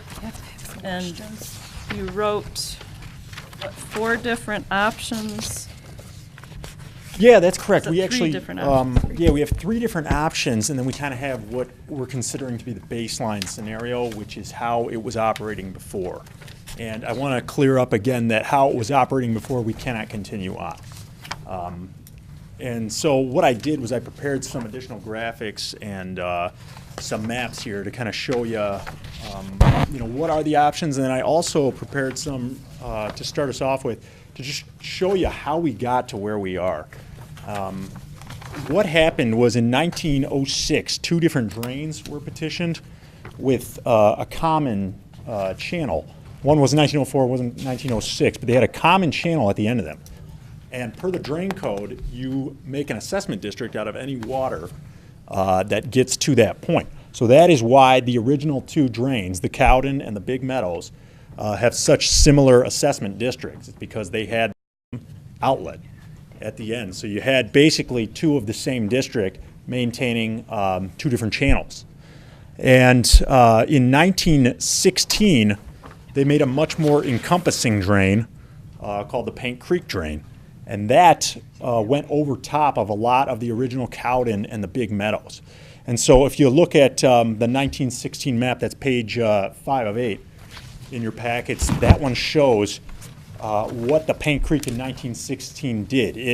It took over most of those original channels, and then it added a whole lot of more channels, all in Brandon Township, basically. This run down at the outlet, that was all outside of the township, but within the township itself, it really expanded the number of channel miles in there. And so the last map here on the progression is this page 6 of 8.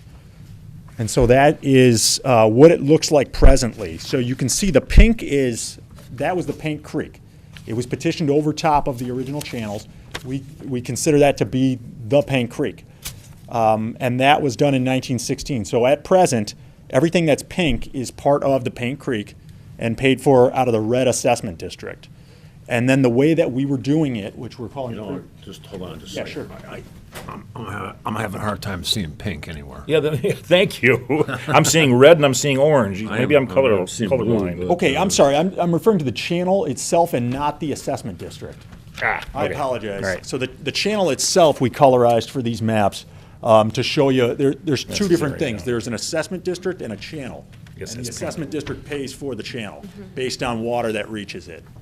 And so all of the pink segments of line, those are all the Paint Creek Drain currently. The red is the Big Meadows Drain. There's about a mile of that.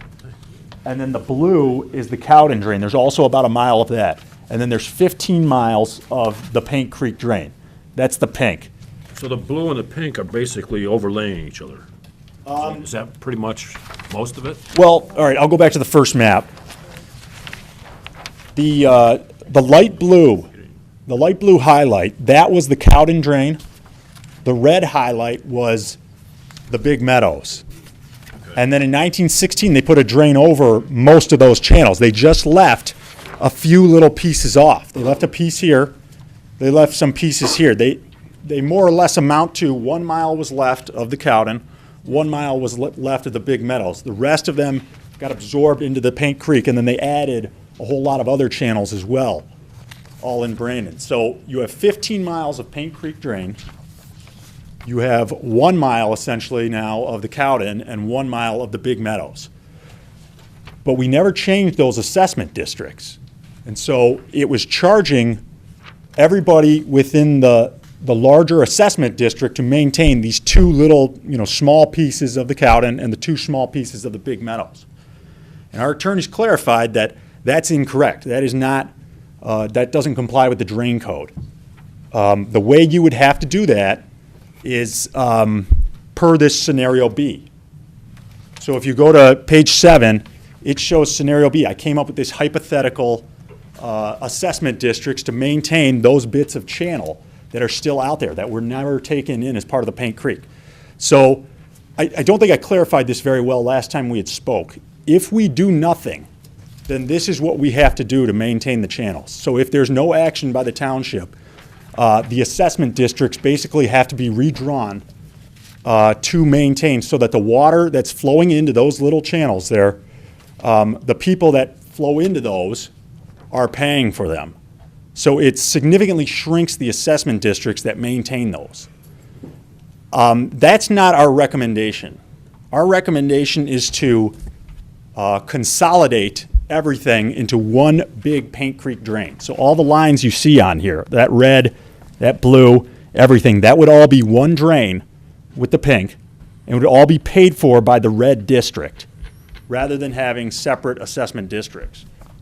So we can go down to the scenarios here. You know if you what? go to your scenarios, I think that came because of a question that I had, and these scenarios, it did answer my question. Okay. I have one different question. It's not a major one. Yeah, sure. But throughout this presentation and last time, you discussed how this is going to save administration costs at Oakland County level.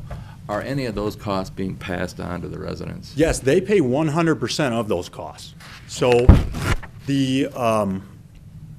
so we recoup all of those administrative costs for running the drain through assessment districts. So there is no pot of money at the county that this is coming out of for the county drains. They're paid for by their drainage districts. Okay. So any cost saving is saving the residents within the drainage district, whatever that drainage district may be. Okay. And so I did clarify some of the reasons behind what the engineering reasons were, why we were recommending only going with one drain. The major thing is the hydraulic reasons. So I'll go into a little bit of the engineering here. If you have problems in some of these upstream runs, those problems can affect things downstream that are now in a different drain. And it becomes kind of odd because now somebody's problem is causing damage elsewhere. And to prove that can be difficult. Hydraulics are very complex. And so you might have issues where a problem in the downstream channel is caused by the upstream one. And vice versa, you might have a problem, something backing up where it shouldn't be, causing, problems across district boundaries. It becomes kind of odd. And then in order to fix it, we're going through essentially two different government entities, because really each drainage board is a government entity at that point. So Okay, when you say hydraulics, you're basically just, it's a fancy word for water flow. Is that pretty much it?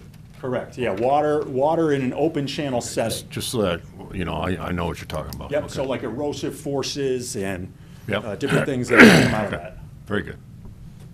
That's correct. And so we're recommending it, mostly for the district management because, problem here, address it up there.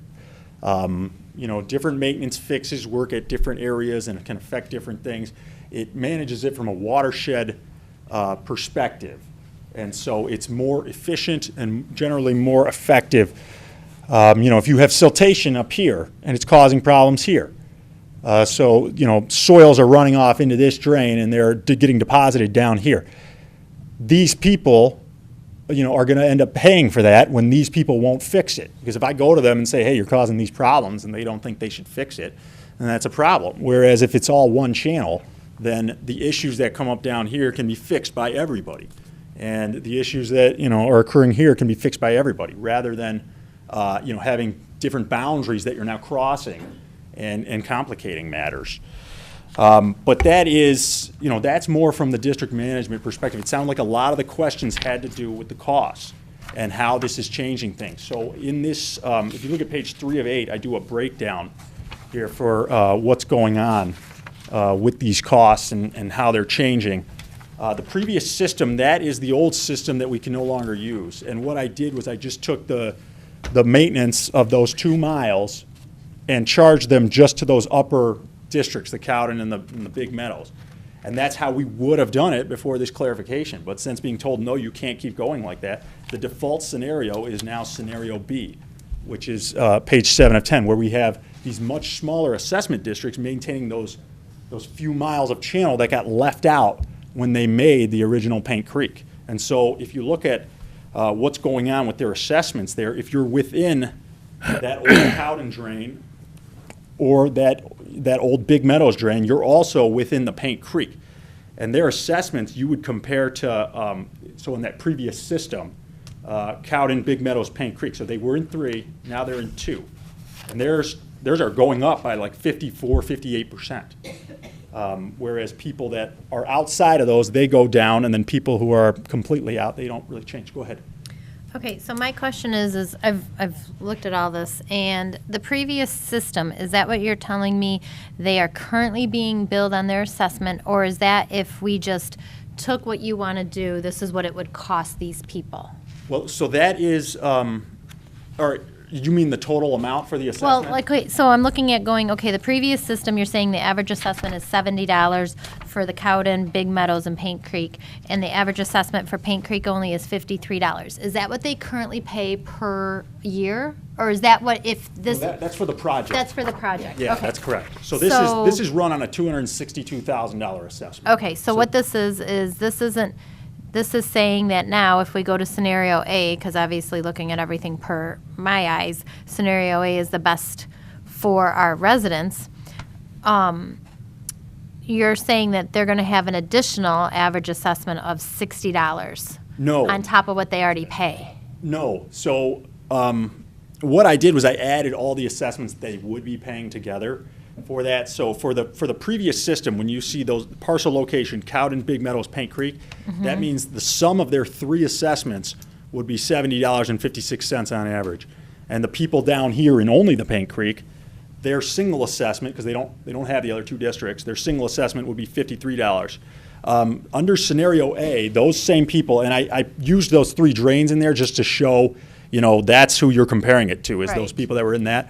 The same residents up here would now be paying, on average, $60.53. Right, I get that. Yeah. What my question is what are they paying now? What are those people paying now? Is this an additional $60 on top of what they're paying now? Or is this a one-time $60 fee, or is this going to be their fee forever? That's what I'm trying to figure Great out. question. So what's the Yeah, $60? this is a one-time fee. They're not currently paying. We haven't assessed the districts in several years. So the last several years on their tax bill, they haven't seen anything for Okay. that. So it's a And one-time this would be a maintenance project assessment. a one-time fee of $60 for the average assessment, and the top 10% is $157, and the top 2.5% is $328. So this is a one-time thing. It's not like a 10-year thing.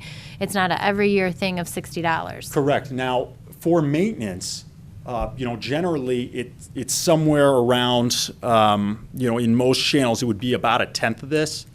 So most channels you'd be paying about, on average, for this thing, it would be about, $6 a parcel Right. on average. Yeah, mine's like $6.15 something. My drain is. So why haven't you assessed them in a few years though? Is that part of this reason of why this is happening? Because you haven't been doing anything there and you haven't been assessing them? Because I've been paying mine. I know if I look, mine's been the craft drain you've been assessing every year. So why haven't you been assessing these? That's correct. This one hasn't really had many problems. The last round of inspection, though, is where we found a lot of down trees. And so we just, with your drain, I know that, you know, we've more regularly been hitting it, and I think there's some other issues that it's been experienced, maybe some beaver dams that kind of have been running up the cost more regularly. So Whereas this one, it's kind of, because of the size of it, it tends to, you know, if you're not getting complaints, it tends to move things pretty well with that much water. When's the last time you looked at it?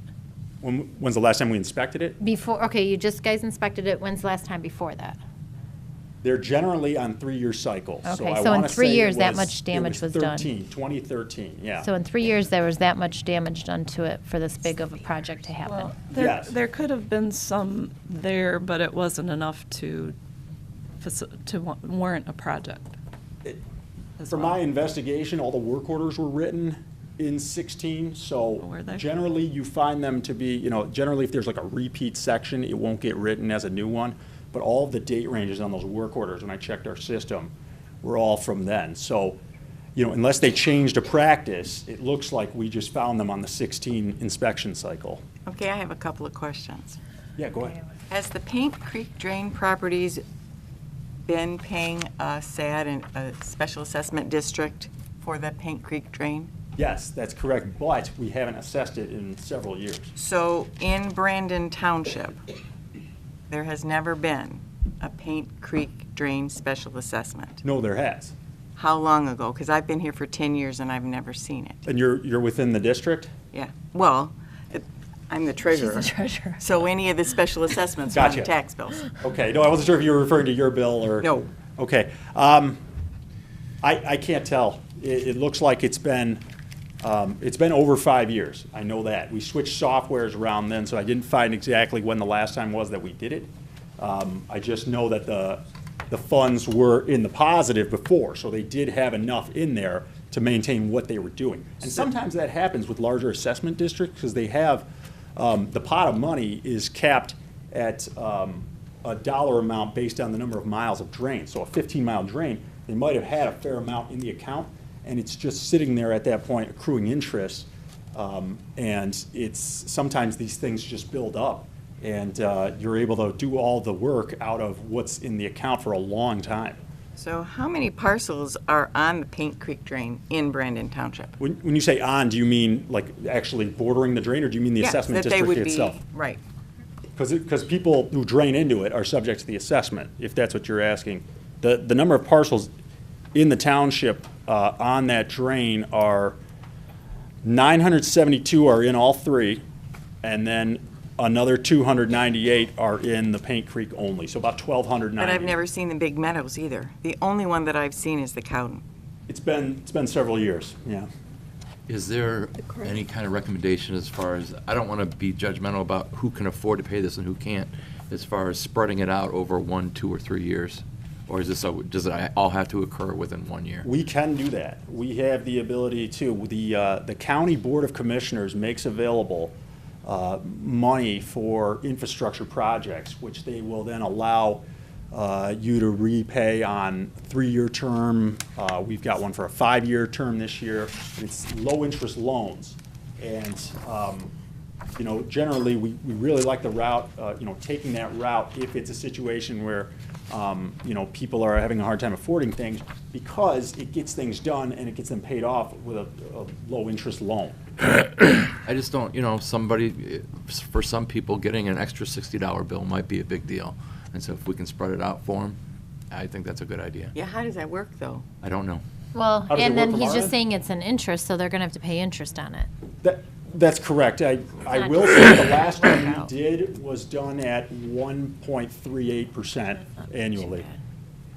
So it was, you know, there wasn't a lot of money getting lost to interest. Okay, but here's my lack of understanding. When I get the tax bills for the special assessments, whether they're Brandon Township specials or county specials, I get a lump sum for that particular drain.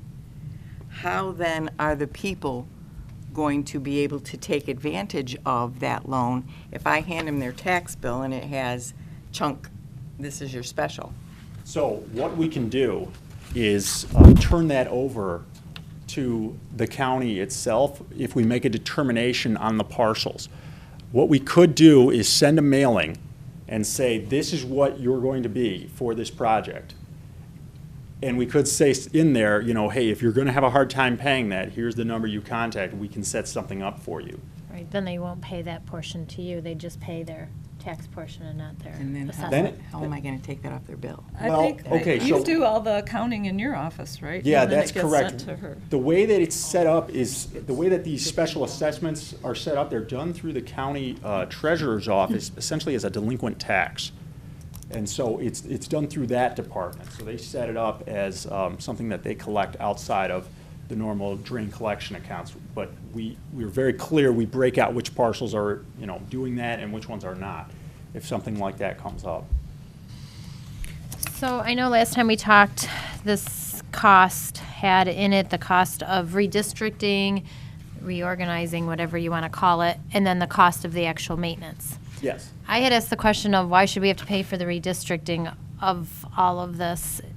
Did you go back to the county and ask them if there's any help that they can give so the cost isn't so high to our residents when part of this is the county issue, not just our issue? Well, I will say that it's ultimately, as the drain code written, it's supposed to be the responsibility of the district itself. The other option is generally the township sometimes will pay that on behalf of the residents if they want to do that. But the county doesn't make But pots it's a of money county drain, available though. for that.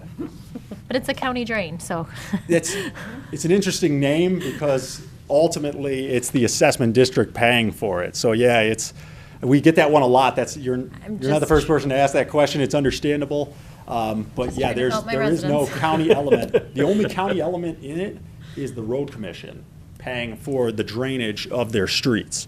And they're factored into it, yeah. But you guys are kind of running it and doing the maintenance of it, and we trust in you guys to do it, so that's why I feel like, and it's the county drain, so, okay. I'm just trying That's to find a way to. understandable, and the way that the law is written very hands-off too, I will say this.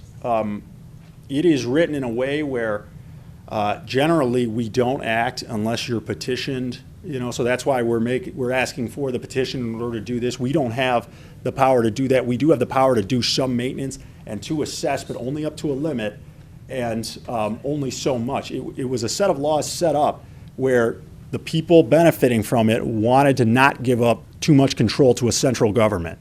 They wanted to make sure that it was, you know, there were a lot of checks and balances either at the township level or at the resident level itself. And, you know, one of the things that they seem to put in there is that, you know, requests for these things, they've got to come from the people, they've got to come from the township. But then on the flip of that, it's paid for out of this. That way it's not paid for residents throughout the county. Okay, if it has to come to us, then how can you do, and maybe you said this earlier and I just didn't catch it, if it has to come from us to do it and asking to do scenario A, then how could you do scenario B on us if you guys can't do it? Because with scenario B, you can shrink a district. So that's what you'd be doing? Yeah, you're essentially this shape here was much larger. You can shrink it down in this case. We got clarification on there. Gotcha. That you can do that within the office. We just can't fully look at a district and redistrict it. So you can do B, That's correct. obviously C is nothing, okay. We still would have to come to you for permission once we get to the assessment phase, once we get to really looking at how much the whole thing is going to cost. But the first step is, are we going to consolidate the district or are we not? So are these costs not too accurate then if you're going to Well, change? we're in the process. We have not awarded the bid yet. We've got a bidder, well, we got several bidders, but we haven't awarded yet. So, yeah, they are subject to change, and we wouldn't be asking for any more than that amount, I'll put it Okay. that way. Okay. And if we approve to go through with, what are the steps again? Can you re-go over? You told us what the Yeah, steps sure. were. Can you tell us So what what would we're happen asking again? for is a petition from the township to initiate consolidation proceedings. What that does is that forms a board. Which would be scenario A. Yeah, that's correct. That's scenario A. That forms a board. Let's be clear about what. Yes, I apologize. Thank you for clarifying. Scenario A forms a board. The board is made up of disinterested parties. And what we do is we have a meeting and we can get everybody in the room. We can get township officials from Brandon and then the 3 other townships. open meeting situation. You know, it would be hard to do this thing between boards and correspondences and everything. You got to have everybody in the room. It would have myself, an attorney, an engineer, and then you know, residents. They would all be invited to this because everybody would get a mailing then and say, hey, this is what's going on. This is being considered. So you hold this in a public place, and then you do the whole thing as a hearing. And the Board of Determination can make the call on whether or not they want to, it makes sense for them to consolidate. And then the board makes that vote? That's correct, yeah. And is there a cost to do this? Is there the cost to do all that? Who pays for all that? Or is there's no cost to get a board and all that stuff? Or is that all in that assessment fee? That's in the assessment. The board is, so the board is paid on kind of like a per diem basis, similar to, you know, most boards. So you guys kind of understand a lot of those costs and how those work. And then the rest of it is kind of just, you know, staff time on our end and things along that. Okay, so that's how you would go if we said yes, well, let's do this, that's kind of what would happen. Then take me through the steps of then when the assessment time comes, then you have to come back to us and we have to agree to that, or how does that happen? Then we would go from there. Once we know what the district is, then we can start asking for the permissions on what we think we're going to need by the end of the year. And so after we make it through the consolidation proceedings, whether it happens or not, that's when we would come back to the township, because in order to assess this district, if this is the scenario B, say it falls through, in order to assess this district, I've got to ask Brandon Township permission after a certain dollar amount. In order to assess this district, I've got to get township permission as well. So we have to come back. It's just, am I coming to 2 boards? Am I coming to 3? Am I coming to 1? That's the next question. What dollar amount do you need approval over? All right, so you want me to do scenario B or scenario A? Get them all? All right, so under scenario A, yes. I need to ask permission if I want more than, got to do some math on the spot here, $85,000 in a single year. Okay. Under scenario B, I have to get permission for the blue.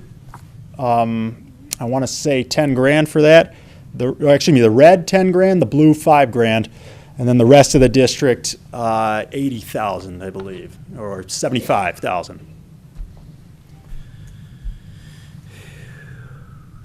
Okay, so that would be 90,000. 90, 18 miles? Did I write that somewhere in there? Can't remember if it was 17 or 18. I was going off of 17 on that one. So. Okay.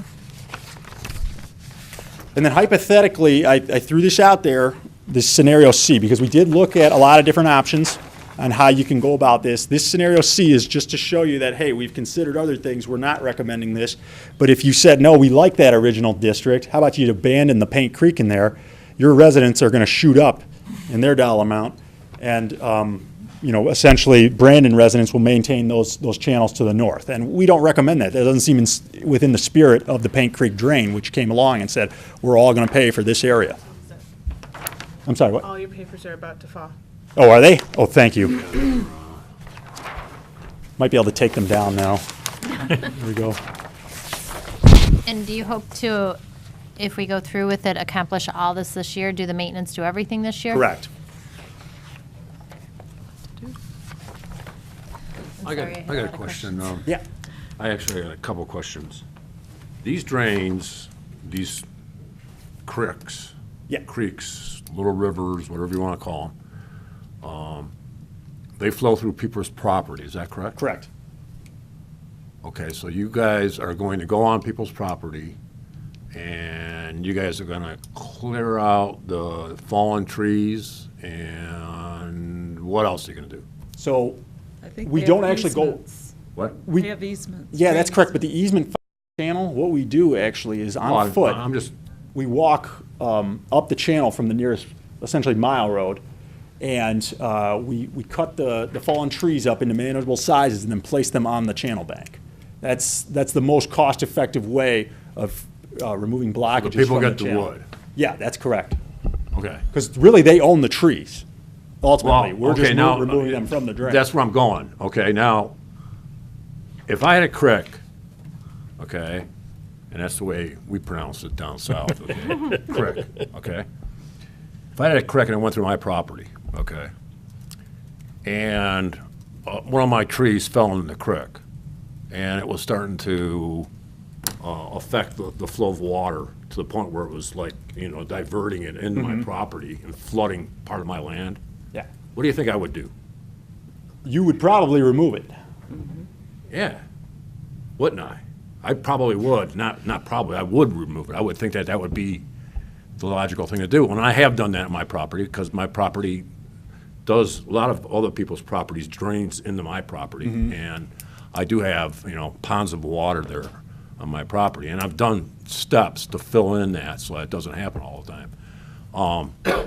Where does the individual homeowner, you know, I mean, you know, you see where I'm going with this? Yeah, it's, you know, it's similar to a roadway, where if the tree falls out from your yard and blocks the road, the fire department or the road commission's gonna come by and just slice it right at the edge of the road, basically, and get it out of the flow of traffic. And it's basically the same concept, where if it falls into our right-of-way and it's disrupting what the drain's there to do, we'll cut it off at the top of the bank and place it up on the So bank. it's really, you know, it wouldn't be my responsibility. I could just like call you guys up and say, hey. That's true. My tree fell down and water's being diverted. I could call you guys up and say, hey, remove this tree. Yeah. That's the nature of it. It's similar to roads, where some people, you know, if they think it's gonna fall on the road, they just won't do anything, knowing that it's gonna fall and the road commission will take it out. It's just the nature As long of as it's in the right of way. these things, yeah. Of course, the risk is it could fall the other way and land on your house, you know, so it's, Yeah, it could land across my driveway. yeah, it's the same situation. Force me to remove it. Yeah, okay. All right, thanks. When we postponed this, we had a motion on the floor, so we have to keep the same motion. The motion is by Supervisor Thurman, seconded by Clerk Allen, and that's to adopt the resolution for petition for consolidation pursuant to the Chapter 19 of the Michigan Drain Code, Public Act 40 of 1956 as amended.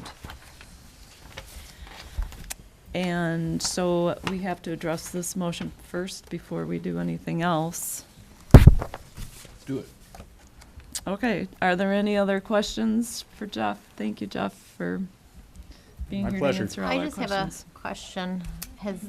Have we talked to anybody in these drains to, I mean, I don't know what the residents want who live there, and that's my concern, is that we haven't talked to our residents ahead of time to see what they want. Well, here'd be my thought on that.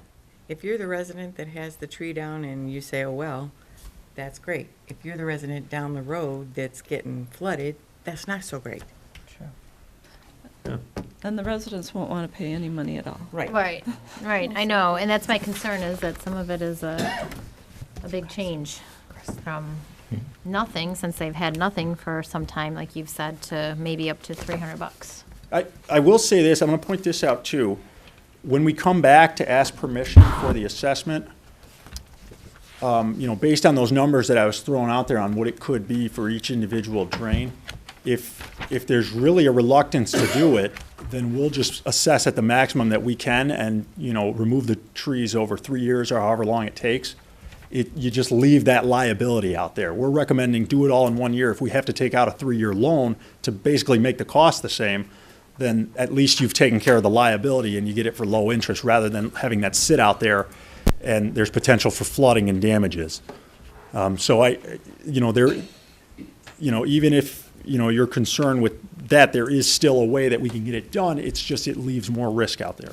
Because this isn't putting the assessment yet on our residents, this is just redistricting. That's correct, yeah. And the redistricting effort, they will be notified of, because they're going to get mailings that say, hey, here's what's going on. By the way, here's some costs that we're associating with this. So we're upfront and very clear that, hey, this is real money, this is going to affect, and you're going to see it soon.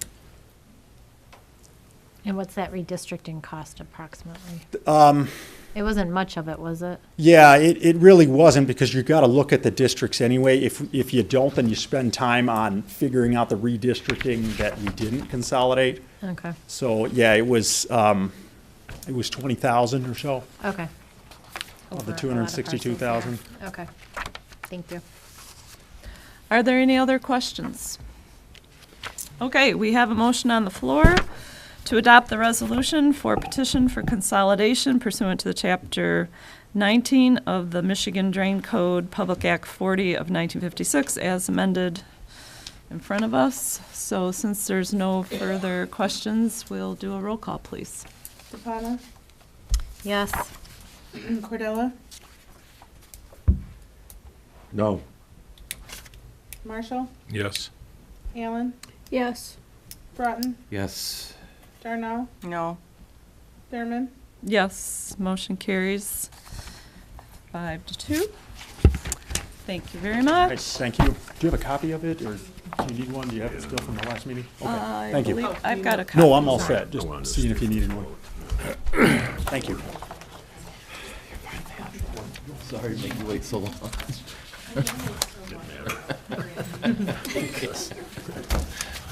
Yeah, I have a clean copy. Scott just gave me. That was the clean copy I needed to send back. Oh, okay. So that's good. This one? Oh, I thought it was 9 o'clock. I've got one. Oh. All right, we can move on to new business. Since I saw what he Is that did what you here, wanted that's for fine. clean? No, It's not that no, big a the deal. resolution, I was looking at, or the agreement to sign. All right, next we have House Bill 4674, correct? Resolution of support. So Rebecca's here to answer more questions about this. Rebecca, can I just start off? Why are you having to go out and do this push? Is there not a big agreement that yes, we want to do this already? Is there? So there is a big agreement. The bill is supported over 90% in the committee. They had a Right. hearing in October. It has 41 co-sponsors. This is just another piece of the picture to us. We're, a grassroots organization. And so I, met Lois, and we decided to bring it to the township here because we want to really show the state of Michigan that communities want to see this happen and Has build there that. been a question of, oh, yes, we want the study, but no, we don't like the cost, that it's between $500,000 and $750,000? I'm not sure I understand the question. Well, I just don't, I'm not clear why, I'm happy to support this, but unless has there been some question that the cost is too much for the study? Is that, I guess, where's the pushback? I don't see why there would be any pushback. Yeah, so it's not so much that there's pushback as just that we have, a letter signing on in support, and we're contacting different groups that would logically support it and sort of branching out beyond the usual field. So, we have Alterum, which is like a long-term care group. We're working with the area agencies on aging, and Alzheimer's group has supported, and we're coming to local governments as well. And when a study like this is done, again, because none of us, I don't think any of us on this board can say, yes, hey, that's a great idea, let's go ahead and spend $750,000, whereas it should really only cost $70,000. I don't know, I'd like to go ahead and give my stamp of approval on this, but I don't know if that cost for this study is correct or not. Mm-hmm. That's the only problem I have with it. So this I've is a- dealt with all these issues that you brought up before Yeah. in my own family, and so I understand the importance of it. I just don't know if that cost is a good cost or not for the study. Yeah, and so one of the things is that this is relatively new, right? This is an issue that, is a couple years out and is still growing, and so we'd be sort of getting out ahead of it, as the state of Washington did. And there's a firm called Milliman, which is the sort of the industry standard that's really impressive with their ability to do the actuarial modeling, and that's where a lot of the costs come from. So in terms of whether or not it's a good cost for it, I don't know that there's a whole lot of I guess data to show that. But I think one thing that we were looking at is getting funding from other organizations, again, because there isn't really a pushback, right? There's broad support for it within advocacy groups, within individuals, and then also within business, right? So hospitals have shown an interest in paying for the cost of the survey, which would also alleviate, any concerns that, folks might have regarding the cost of it. Okay. Yeah, I mean, that's part of my concern was I'm like, you can do a lot with $500,000 to $750,000, and where's that coming from? What's that going to hurt in the human and health? Where did it say? Department of Yeah, Health the and Human- Department of Health and Human Services. Where is that going to come from within them? What is going to be eliminated or not funded because they're going to do this study? So it wouldn't be taking from something else regarding their overall budget. I could definitely get back to you if you're interested, but I know it's a relatively small amount of the overall budget. And again, we are also pulling in funding from private sources. Okay, and then my other concern is so this is a study to see if we want to put a system into the state of Michigan.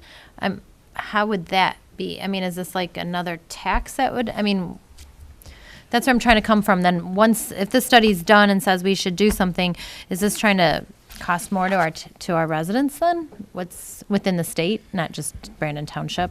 So the study would lay out a couple of options in terms of what would meet people's needs. So that's kind of the cool part about it, is to be able to say we expect to have, I don't know, like 60,000 people who are going to be needing, in-home supports for 3 or more like daily functions. They currently, can't afford that with what's available. And so we're looking at multiple options for that. So that would be what it would take to have the private insurance market cover that, what it would take to have a public-private option. One example of that would be like a Medicaid buy-in program, or to have a public program which would, create a option that would be available to people, regardless of income, so that they could afford long-term care. This study bill doesn't, push go on any of those solutions. This is laying the groundwork so that whatever direction we take it in, we actually have all the information that we need to make a good decision, so that we aren't getting something underway that that won't actually meet people's needs. But would it be something then that is mandatory for everybody to participate in, kind of like how the one resident mentioned Obamacare, where it was mandatory? Is that something that then could become mandatory for every resident in Michigan? I'm not sure how it would be, right? I'm thinking of the way long-term services and supports are currently administered, and a lot of it happens through area agencies on aging, right? Where if someone needs in-home care, they might go through that agency to help find it. Right. So it's different. We think of it very differently from sort of medical costs, where it's not like someone could be forced to have insurance. That's what I'm saying. Is someone going to be forced to have long-term care insurance? Because not everybody carries it. No. Not everybody can afford it, and I would hate to. So short answer is no. Okay, so it's not something that you're looking then to do the study, then to say the whole state is mandatory that we have to have long care. I don't think she can say anything because she's just asking to do a study. Right, but I'm saying, is that part of this? Asking her what are all the answers after. So definitely the study holds no risk. The study is looking for. Is the study looking for that, though, is what I'm trying to find out. Is there something in the study that they're trying to go that route? So the main goal of the study is to address the population of people that is not currently eligible for Medicaid. I mean, that's the group of people that we're interested in, because they're the group of people who are falling through the cracks. And that group is getting bigger because the Medicaid limit at $2,000 to qualify is so low that people, I mean, that's your assets, that's everything. You really have to spend down into poverty to qualify for Medicaid. And then on the other end of things, opting into private insurance isn't accessible to everybody. So we'd want to have something else that people would have access to. Does that make sense? Yes, thank you.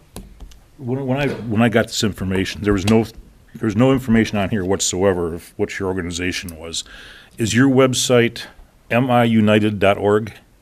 So that's Michigan United's website. Okay. This campaign is under careformichigan.org. Okay. Well, here's my concern. I want to check out organizations before I start saying, yeah, let's spend money for them. This seems to be a political activism organization, a social justice organization.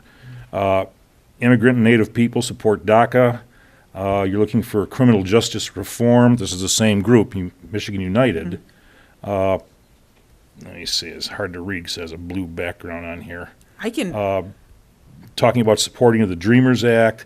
You're getting into some political activism here, and I'm not sure I want to support that kind of political activism that just rubs me the wrong way.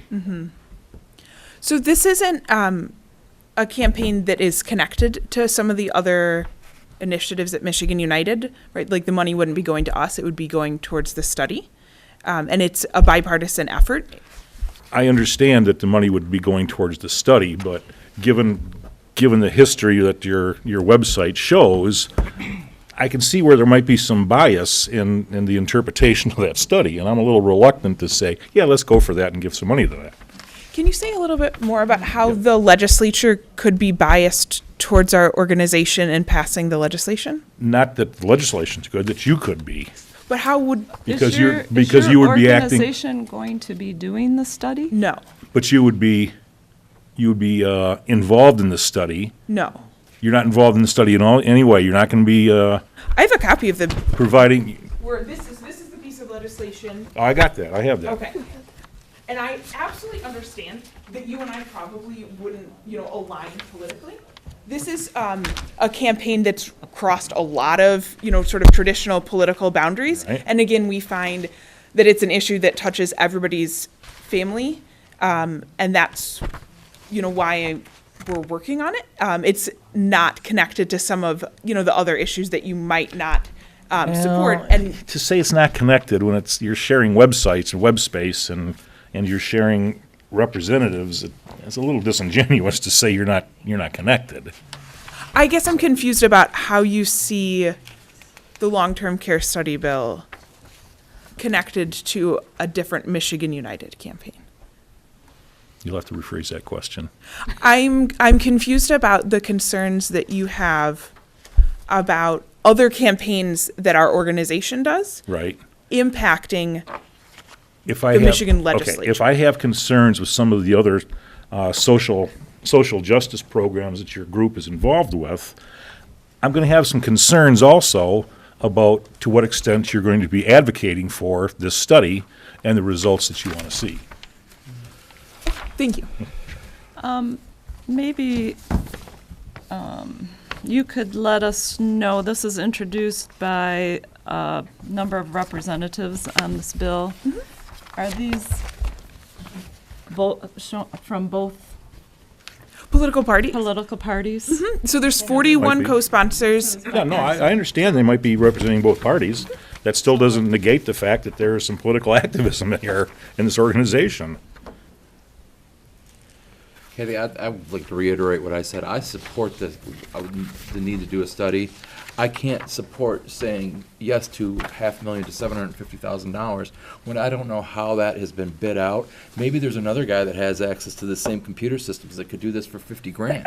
I just don't like the unknown spending of over $500,000. I fear that this could be a boondoggle for one company. And I need to know more about where you came up with the cost. I agree with needing to do the study. I can't personally say, yeah, go ahead and spend $750,000 on that study. Well, I don't know what it's going to be spent on. Especially when your handout from us said that Hawaii and Washington's have done the study, the state of Hawaii and Washington have done the study with costs ranging from $250,000 to $400,000. That's a huge difference in cost. So why would our cost be up to $500,000 more if you take the $500 to $750? Take their lower end to our high end. That's a $500,000 difference in a study. I can look into that. I'd be happy to learn a little bit more about why that difference. But I mean, there are different states in that we have a much larger population, and so that may be playing a factor as well. Do you know how much is in the budget that this would be paid out of? I do not. Are you talking about like the full Department of Health and Human Services budget? So I can find out that, and then I can also ask about for you, Dana, your question about why it would cost so much more in Michigan. Are there any other questions that? Do we want to get these questions answered before we make a decision, or are we ready to make a Better, because my decision? answer is no right now. It's up to you if you want. We us need to more come back info. and I mean, I'll vote either way. I'll vote now, I'll vote later. I'm ready either way. It sounds like we'd like to get more information, if you don't mind. So, My problem was, Kathy, is that I got the information here, and there was really nothing here for me to do any research on and look into. So that's why the first thing I did is I went to your website and went, oh, okay. So, yeah, I'd like to look into the whole thing a little bit more before I make a decision one way or the other. okay. So we'll postpone this to our February meeting, if that's okay. So we need a motion to postpone. So moved. Would someone like to support? I'll support. And let's tell Rebecca exactly what information we'd like from her, so she knows. We want to know. I think the problem is that they're thinking of it in terms of state of Michigan, 500,000 to 750 is just really no big deal. But you come to grassroots level, it's a big deal. And I Out of think- our budget, this would be huge. Well, yeah, and so, and I guess a lot of us would like to wish that the state of Michigan people would start thinking in those levels, in those terms as well. And I question, where does this number come from? Because when you start saying we're going to do studies and they're going to just start cranking out computer numbers, that's really not that hard to do. And I fear that maybe, as Dana said, these other states have done it for much cheaper, and maybe it could really just be done for $50,000, and the rest of it's just a boondoggle for whatever company signs on to do it. And that's what I want to avoid. So the question is, if you could come with a more accurate estimate of the cost of the study?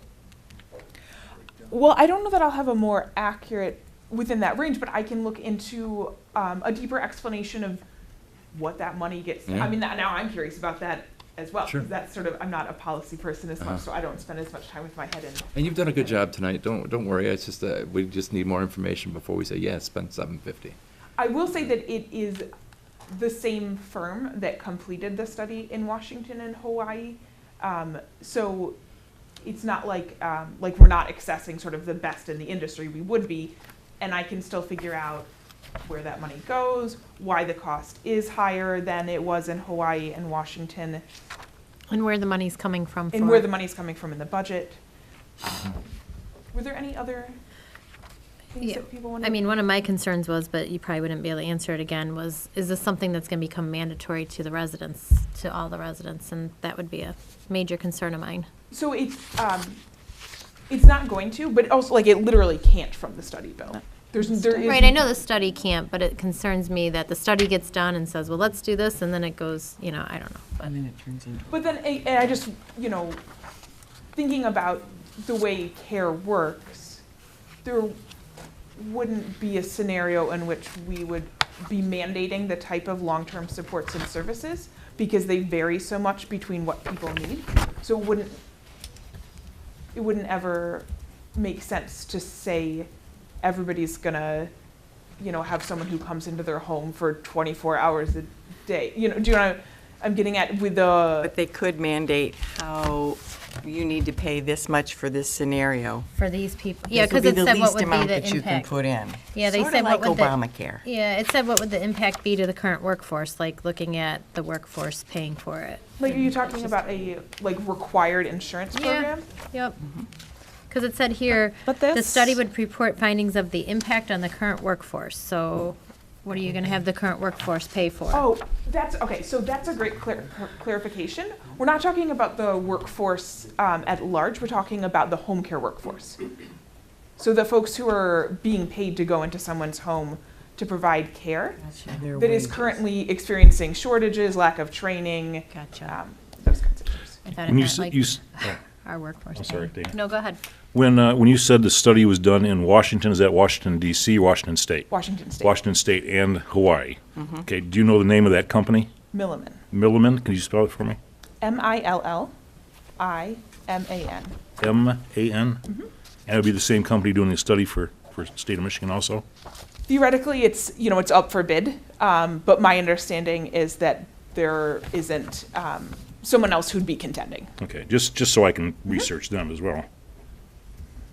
Rebecca, do you know how fast this is moving along? in terms of getting legislature. passed in the legislature, we're actually pumping the brakes a little bit so that we can spend a little bit more time connecting with folks so that we're having this communication on the front end rather than after it gets passed. I'm not exactly sure. Why would they do that? Are they worried about something? Why do they want the support?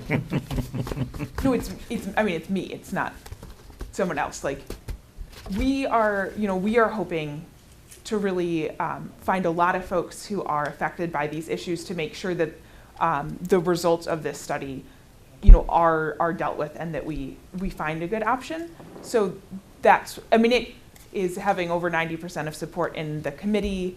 I'm not sure when the chair will motion for a vote. We don't have control over that, but this is coming from, myself and people in the community to study the issue, to come up with a solution. And we want to make sure that we are, building out more support for it.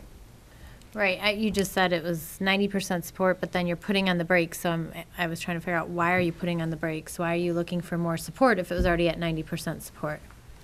So it's 90% support within the elected officials. We want to connect with more people in communities. So we aren't, maybe putting as much pressure on legislators to hurry up and get it passed, because we want to be having these conversations about what the study bill is and who we are and why we care about it. So really, until we talk to our residents, we should know what our residents want. It's not just up to a 7. It's, if you want to know what our residents truly want, then we need to know what our residents want, not just a 7. Dana, just so you know, this wasn't being brought to us by Rebecca, it was being brought to us by our residents. By just a couple residents. I'm talking about the majority of our residents. 2 residents want it. Yeah, but we don't rule by democracy. It's a republic where they hired this group here to Right. make these decisions for them. Right, but I try to find out what our residents want, and she says they're trying to connect with residents. There's just 7 of us here, so. You'll have a month if you're to interested in connect I don't know with if there's a follow-up event, and that I wouldn't expect to be the only person present at, but I'd be happy to share sort of what we're doing and just engage more with folks if that's something that you'd want to do. Everybody's shaking their head, yes, but they're not saying anything. Well, I think that's I'm it's looking a at positive Milliman. reaction, right? We all support this as I'm an starting my issue, but research I- already. I thought we already had a motion to postpone. We do. We do, we were just at discussion. But the topic of engaging with the residents was brought up, and everybody's shaking their head yes and no. Up and down for yes, we should be engaging with our residents. Does that mean this board wants to do some type of a public hearing or a I don't think outreach that's or- necessary. I think what we have to do first off is do our own research into Milliman and also into United No, I- Care. Is it United Care for Michigan Care? Okay. Right. is, and it's an intentional branch out to be in a more bipartisan space. Michigan United is. Okay, that's it. That's yeah. the other one.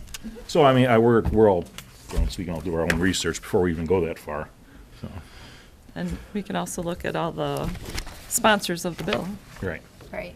No, and I understand that, and I was just saying, she was saying they wanted to get to more residents. I said, well, you're really only getting to 7 people here, is what I was saying. Okay. All right, so we have a motion to postpone this topic to the February regular meeting, and that is by Clerk Allen, seconded by Trustee Broughton. And I just want to make it clear for our local residents, Verna and Lois, I'm personally not voting against doing the study. I just want more information on where the cost came from, is all what it came down to. Well, I think that's what we want to do. I know, but you have to wait until citizens' comments. I'm sorry. Thank you for having me speak here. I'll send the answers to those 3 questions about the funding mechanism specifically. And then, I can be sure to get my contact information to you in case there's someone else who has follow-up questions, or, even if you'd want to have another conversation about the organization, I'd be happy Sure. to do that. Okay. All right. Thank you very Thanks. much, Rebecca. All right, we have a motion on the floor. All in favor, please signify by saying aye. Aye. Those opposed, say nay. Motion carries unanimously.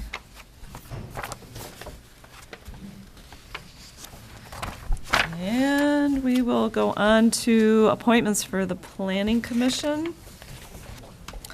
So hopefully everyone's had a chance to read this over. I'm asking to appoint Jody Hall and Lisa Orsini to the Brandon Township Planning Commission beginning January 9th, 2018, and ending December 31st, 2020. And we have Jody Hall and Lisa here, so they're up here in case you'd like to ask them any questions. I think, well, Jody's been on the Planning Commission for how long? 2007, I believe. Okay. Nice. My only question is, why would you want to do this to yourself? I think it's a good way to give back to my community. Oh, Aw. isn't that sweet? Good answer. That's such a stock answer. No, not really when it's true. But really, Bob, everybody that I talk to, that's their primary reason. And I think. I'm just being, I'm just being me. Why are you up here? Yeah, for me, I mean, I've been in the community. I grew up out here. I went to Clarkson schools, but my parents were on Oak Hill Road, so even though I went to Clarkson, we've been Ortonville residents. I live over on Lake Louise. I did a big project, thanks to all of you guys last year. So through that project, I just was really intrigued. I loved the behind the scenes and all the policies and procedures. And same thing, just get more involved. I have more time now to just really get involved with the community and, bring back to the township some things and hopefully get to learn something in the process. I learned a lot tonight. Okay, I'll make your motion to appoint Jody Hall and Lisa Orsini to the Brandon Township Planning Commission beginning 1/9/18 and ending 12/31/20. Support. Okay, thank you.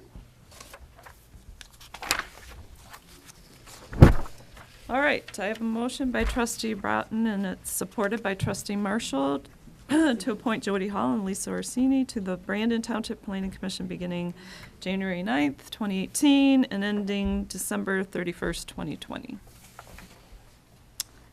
There aren't any other questions. We'll go ahead and do a roll call. Marshall? Yes. Allen? Yes. Broughton? Yes. Darnall? Yes. DePalma? Yes. Cordell is absent with notice. Thurman? Yes. Okay, motion carries unanimously. Next are appointments to the Zoning Board of Appeals. And we have Richard here, who was our alternate. And how long have you been, Richard, come on up here and tell us how long you've been an alternate. And also Jeff is here. Jeff wants to come up and introduce yourself to the board. So we want to reappoint Bobby Harrison and Dennis Stokovich and Jody Hall. We're switching things up a little bit. Her term on the ZBA wasn't really over until 2020 or 2019. But then I called MTA and they said, well, if her term on the Planning Commission expires, so does her term on the ZBA. Why are they Really? connected? Yes. Do you have to be from the planning commission? To be on the ZBA, you have to be on the We planning have to commission? have one person. Oh, Oh. and you were the one I'm the person. liaison from the Oh, planning okay. commission to the ZBA. And you were the one person, that's why. Yeah. Okay. I have a And- question for Jeff. Sure. Jeff, you're used to doing business in Birmingham. Yes. And how long have you lived here in Brandon? 17 years. Okay, so it's a long time. My concern is that you're not bringing ideals of Birmingham and trying to transplant them to here in Brandon, because it's a whole different ballgame out here. Oh, I understand. Okay. We don't want the big city That's why I folks come out out here. Big city I know. folks. Okay, I just wanted to be clear on that. I grew up in Birmingham. So Richard, how long have you been an alternate to 3 PSAC? years. 3 years? And I haven't counted them, but I think I sat on close to half. Half of the meetings that we've had over Can those you 3 just, years? in 1 minute, can you explain to me why we have these two alternates? What's the Okay, purpose? well, we there? have a 5-member board on the ZBA. Mm-hmm. And if someone's missing, then we'd have a 4-member board, and it could possibly be a 2-to-2 decision. So by having alternates, we can have them sit in if So there's even an for instance- instance, tonight, somebody could come in and sit in for Chris at that point? Right. Okay, I understand. I Yes. believe in the training class we had too, that he said that was state law required having at least one alternate. Okay. Well, I don't think it's a requirement, but we do have the ability to have, it's highly suggested that we have at least one alternate. And we can have up to 2 alternates. Okay. But you still go to every meeting then, regardless of whether or not you vote, is that correct? So we really, I've been going to every meeting but a couple, even Okay. though I didn't sit on them, just Okay. because I'm learning. Sure. right. Learning process. Good for you. Well, we really have 2 alternates, or how does that work? Does Bill just an alternate for Richard only, or Jeff is No, an I think alternate we would for- probably how does that have work? to get with the zoning board and see how they wanted to organize that, if they wanted to like alternate, Being the alternate? being the alternate. Okay. I wasn't sure reading this, I was like, well, Jeff is this long and Bill is this long, so is Bill just for these people and Jeff, I wasn't sure how that was working. Okay. They just alternate, like if I'm gone, it could be either one of these guys, or And if there's Dennis 2 of is them gone, Right. either one. Okay. I guess they could draw straws who's the first alternate, but I thought they just. Right. Did we always have 2 alternates, or is this our first time having 2 alternates? maybe all of you better come up closer to the microphone if we're gonna have a lot of questions. Have we had more than one alternate? I think or is- at one point we had 2 alternates for a little while. Okay. But I was just mostly curious. one. I don't What care. we should do is, and it's come to my attention, that the zoning board of appeals doesn't have a bylaws like the planning commission does. So that's a very good question, and my thought process for the coming year is to come up with those bylaws for the zoning board of appeals, and we'll address it at that time. Okay. I mean, I don't mind 2 alternates, I was just trying to figure out how it But it's worked. good to answer that question, so we have a procedure in place Yeah. that makes that happen. That's why I was curious. Thank you. I'd like to make the suggestion motion, can I say as presented versus reading all that?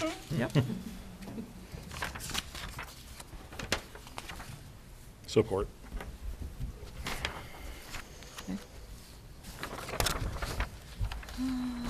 And just so everyone knows, the people that were interested in this position that didn't get chosen, they'd still be, good picks too. It just can't have everybody participate. So I've still got a couple good applications. And you'll keep So those that I if can anything keep on happens, file. someone Yep. moves or something. Yep. So I have a motion by trustee Broughton, and it's seconded by trustee Marshall to appoint Bobby Harrison, Dennis Stokovich, and Jody Hall to the Zoning Board of Appeals, and appoint Jeff Zelke as alternate members to the Zoning Board of Appeals beginning January 9th, 2018, and ending December 31st, 2018. To appoint 12/31/2020. To appoint Richard Blanchard to the Zoning Board of Appeals and appoint Bill DeWitt as alternate member to the Zoning Board of Appeals beginning January 9th, 2018 and ending December 31st, 2019. And the reason we're doing it this way is because we have to alternate appointments. They can't all be at the same time. Okay, let's do a roll call then, please. Allen? Yes. Broughton? Yes. Stanno? Yes. DePalma? Yes. Cordell is absent with notice. Marshall? Yes. Thurman? Yes, motion carries unanimously. Congratulations. Thank you. Thank you. Happy New Year. You too. All right, next is the cable coordinator contract. Kathy, I looked at the cost, I'm gonna, hopefully I'm not, seem like I'm rushing this, but I'll make the suggestion motion as presented. There's some of these things that just don't need a whole lot of discussion, I don't think. Nope, we're happy with Greg. Greg's here, he wants to talk. Sorry, buddy. You're Greg, in. do you have anything to tell us? Oh, wait, we haven't I'll voted. support.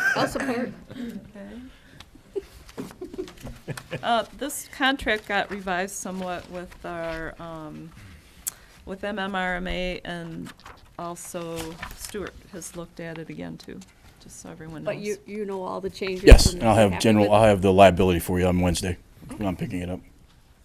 So all the changes you're okay with? Yep, absolutely. Okay. I didn't have the old one to compare, so I don't know what changed, but. Just providing some general liability insurance. More liability, wordsmithing and. Okay. I'm good. Okay, No questions. I have a motion by trustee Broughton and it's seconded by clerk Allen to approve the 2018 through 19 consulting agreement with Mr. Greg Norman for operation of the Ortonville Community Broadcast Station according to the terms of the agreement as presented and upon receipt of the fully executed documents. And this will also need to get approved by the village council, just so you know, and they'll have a meeting later this month. Maybe they'll let you talk. He can talk if he wants. All right, so let's go ahead and do a roll call, please. Broughton? Yes. Darnell? Yes. DePalma? Yes. Cordella is absent with notice. Marshall? Yes. Allen? Yes. Thurman? Yes, motion carries Thank you. unanimously. Thank you, Greg. And then the Tyson Studio agreement is next. Maybe we should just let Greg talk about this one. Very quickly, we pay about $4,000 a year for IT service and/or warranty. We did that for the last 15 years with a company called Systems, who provides us with our company, or with our equipment. And if something goes wrong with any part of our process, we have basically 6 major elements. If any one of those processes goes for whatever reason, it's the electricity, it's a bad SD card, whatever it might be, station's down. We don't have backup. We're Ortonville.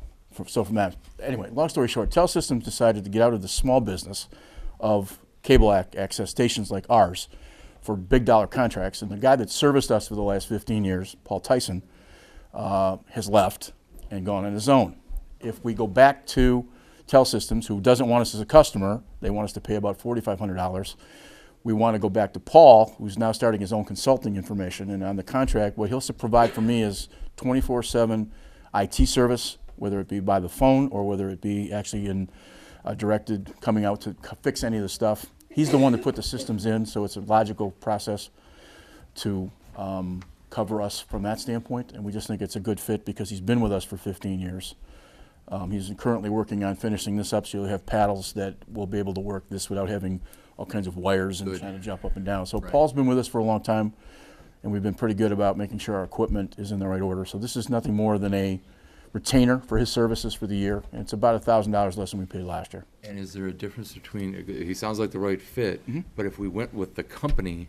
They don't do want us as a customer, so it doesn't matter. Well, a company, let's Right. say, do they, hey, my camera's broken, you can send one over and replace it temporarily kind of thing? That's what we are losing, right? We're not getting a quick equipment fix out of this. The equipment we own currently is no longer under company warranty that we purchased it from the manufacturer. Okay, so unless we buy a service contract. So that's essentially what we're doing with Paul, is buying a service contract through him. So any of that stuff that would be rebuilt. We never got equipment to use from Systems. They wouldn't do a quick replacement for No, emergency purposes? and Okay. we are, for example, one of the things within our budget for this next year, we're asking for a second editor, because the editor we bought 12 years ago was $25,000. We're now getting a laptop with more on it for $3,200 with actually, it's gone from that standpoint. Almost all the equipment we have we buy a computer, but then they have to program it and build it for our specs. Paul did all that.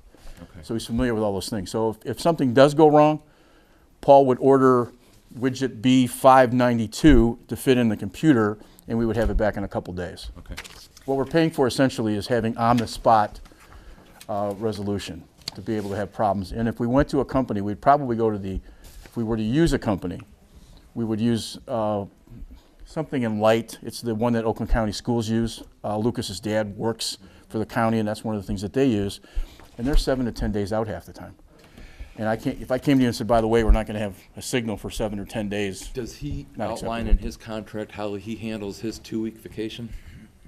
In other words, he's gone for, well, no, it's a serious question. When you're with a company, somebody goes on vacation, well, the next guy fills in. Well, now we're dealing with a single guy. You have something that goes down, and he's away for 2 weeks. What do we do? We have no problem with that because we have a remote access for him to get into our system wherever he is. Okay. So that's never been a problem. Okay. I have just one question, since he's starting out on his own. Obviously, he set up an LLC. Don't we have to make sure that he has his own liability insurance and all that type of stuff? Or is that going to be covered under the other liability insurance? Or do we need him to have, I know We're there's paying something for we have his to have the services, contract. We're not employing him, so it doesn't matter. Okay, but then he has to have, don't we always have to make sure that He'll somebody have- has something like, it's not workers' comp, it's their own liability? Well, we're buying a service from him, rather, I mean, if we buy a camera from B&H, we're buying a service. If we send something out to get fixed, it's the same kind of thing. It's essentially what we're doing with him. But doesn't it say when we have someone with a contract that they have to have their own? But I thought that was for insurance? employment. No, that was the services. We always make sure when people, like the lawn cutters, all that type of stuff, have their own. You know, I do I believe he does have to. I think I sent this to Stuart and asked him, he said, and it didn't have on here what exactly he was gonna do. Okay. And so then they added the paragraph of what exactly we're getting. Okay. And, so he was okay with Okay. it. Now, as far as providing liability, I'll ask MMRMA. Well, the other way to go would just have him literally on the phone. If we needed him, we call him, and from that perspective, we figured out that this was a fair price based on what we've paid the last 5 years, and it's actually less than what we would pay. Right. So we went to retainer rather than go to the $100 an hour every time we call him. We didn't have liability insurance for Tell Systems. No, Right. never. I would have to Okay. look. I I don't think we have so. liability insurance for IT, right? Do we? I'd have to look. I don't know what you have. I don't Yeah, know what you have I liability mean, for. I hate to We ask the question, I'm contract just, with. I was just trying to make sure we had whatever we needed to have. I mean, Yeah. I think he's a great fit, because he's done it for so long, and I hate to have brought up something that might stop it, so let's just, wanted to make sure he had whatever he needed to have. Well, and one other thing to be aware of is that if we buy from Tel Systems, the cost is X amount of dollars. And part of Paul's deal was he was not only a salesman, he was also their IT guy. Right. Well, Tel Systems expected the IT guys to not only service the equipment, but to sell more than the salesmen were selling. So part of that same process is, if you look at some of the things we bought recently that Paul's installed, it's almost the same cost as Tel Systems, actually cheaper by buying it from B&H and have him install it than buying it what the retail markup was on some of the bigger companies. Right, no, I agree, I mean, if we didn't have it with Tel Systems, then you probably don't need to have it, so, I don't know. I'll make the motion to approve Studio Tyson LLC invoice for $3,600 as presented. Support. Any other questions for Greg? All right, I have a motion by trustee Broughton, and it's supported by trustee Marshall to approve the Studio Tyson LLC invoice for $3,600 as presented. And roll call, please. Durno. Yes. DePalma. Yes. Cordella is absent with notice. Marshall. Yes. Allen. Yes. Broughton. Yes. Thurman. Yes, motion carries unanimously. Thank Paul, you. thanks you, and I thank you. Thank you. All right, next we have prepays for 2017. Would someone like to make the motion to approve all 2017 invoices effective immediately to be processed as prepays by the bookkeeper? So moved. Support. Any questions?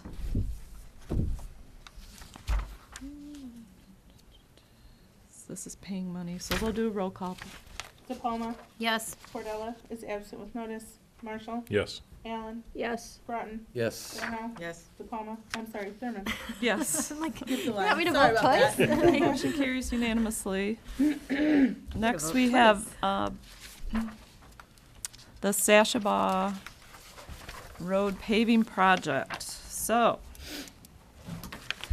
in 2019, Sashabaw Road is going to be paved from Sherwood to Granger Road. And then a few weeks ago, the road commission called me and said, well, they have extra funding in their budget and wanted to know if we wanted to extend the paving further north on Sashabaw. I asked them if we could use the money for our other paving project that we have in the queue, and they said no. It had to be used on Sashabaw. So, not knowing how the residents felt that lived on Sashabaw, I sent letters out to them, and you can see the letters that I sent, and the responses aren't really going to help us out a whole lot because of the 62 residents that were contacted, 9 were against the project and 11 were for the project. So the remaining can be considered as indifferent. And I even had a resident come in today, and I thought, okay, you're going to give me an answer. Do you want it or you don't want it? And he came in and he talked about it, and he wasn't sure. He was indifferent. So On this, can I ask that if someone wants to make the motion to go through, and we can have a long discussion on it, but can I ask for a motion on this before we spend a lot of time discussing it? In other words, does anybody feel strongly about this? I only have one issue on this, Scott, so I'm sorry to sidetrack you a little bit. I was a little perturbed, maybe perturbed isn't the right word. I was a little flummoxed, that might be a better word, with the methodology of the survey, because based on your letter, if we don't hear anything at all, we're just going to consider you to be indifferent. And if it's anything like me, I don't open half the mail I get. So it doesn't mean that I'm indifferent. It just means that maybe I just didn't receive the information. And it seems to me there has to be a better way we can do this, so we don't end up with such a skewed towards 42 out of 62 are indifferent. And I don't view them as indifferent. I view them as, we make the mistake sometime of mistaking affability with just simply wanting to be left alone. And it's two different things. And I don't view the 42 who didn't say, yes, I want you to pave the road. I don't view them as indifferent. I can almost view them as a no, because they didn't bother to say, yes, Mrs. Thurman, I'd like you to pave this road. Yeah, it goes to the methodology. I think and between all of us, we should be able to come up with some way to get a more effective way of doing a survey. You could also view those 42 as they want it paved, and so. Ooh, they should have sent a letter then. Well, it could be that they want it paved and they figured, I want it done, why am I gonna? That's not what the letter said. Yeah, I don't know. And plus the fact that the cost, if we're not going to wait for a motion to discuss, then I'm going to say the cost is ridiculously high. I know it seems like, hey, we're getting a free deal here, but it's still $250,000 to $300,000.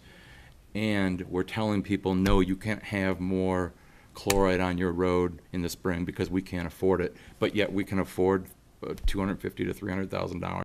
No. To extend it, not for the whole, that's $250 to $300 just to do the extension, correct? Mm-hmm. How much is the road project gonna and that's our cost? The road project is $2 million, so we're leveraging the rest of those funds. The federal aid pays for 80% of the project.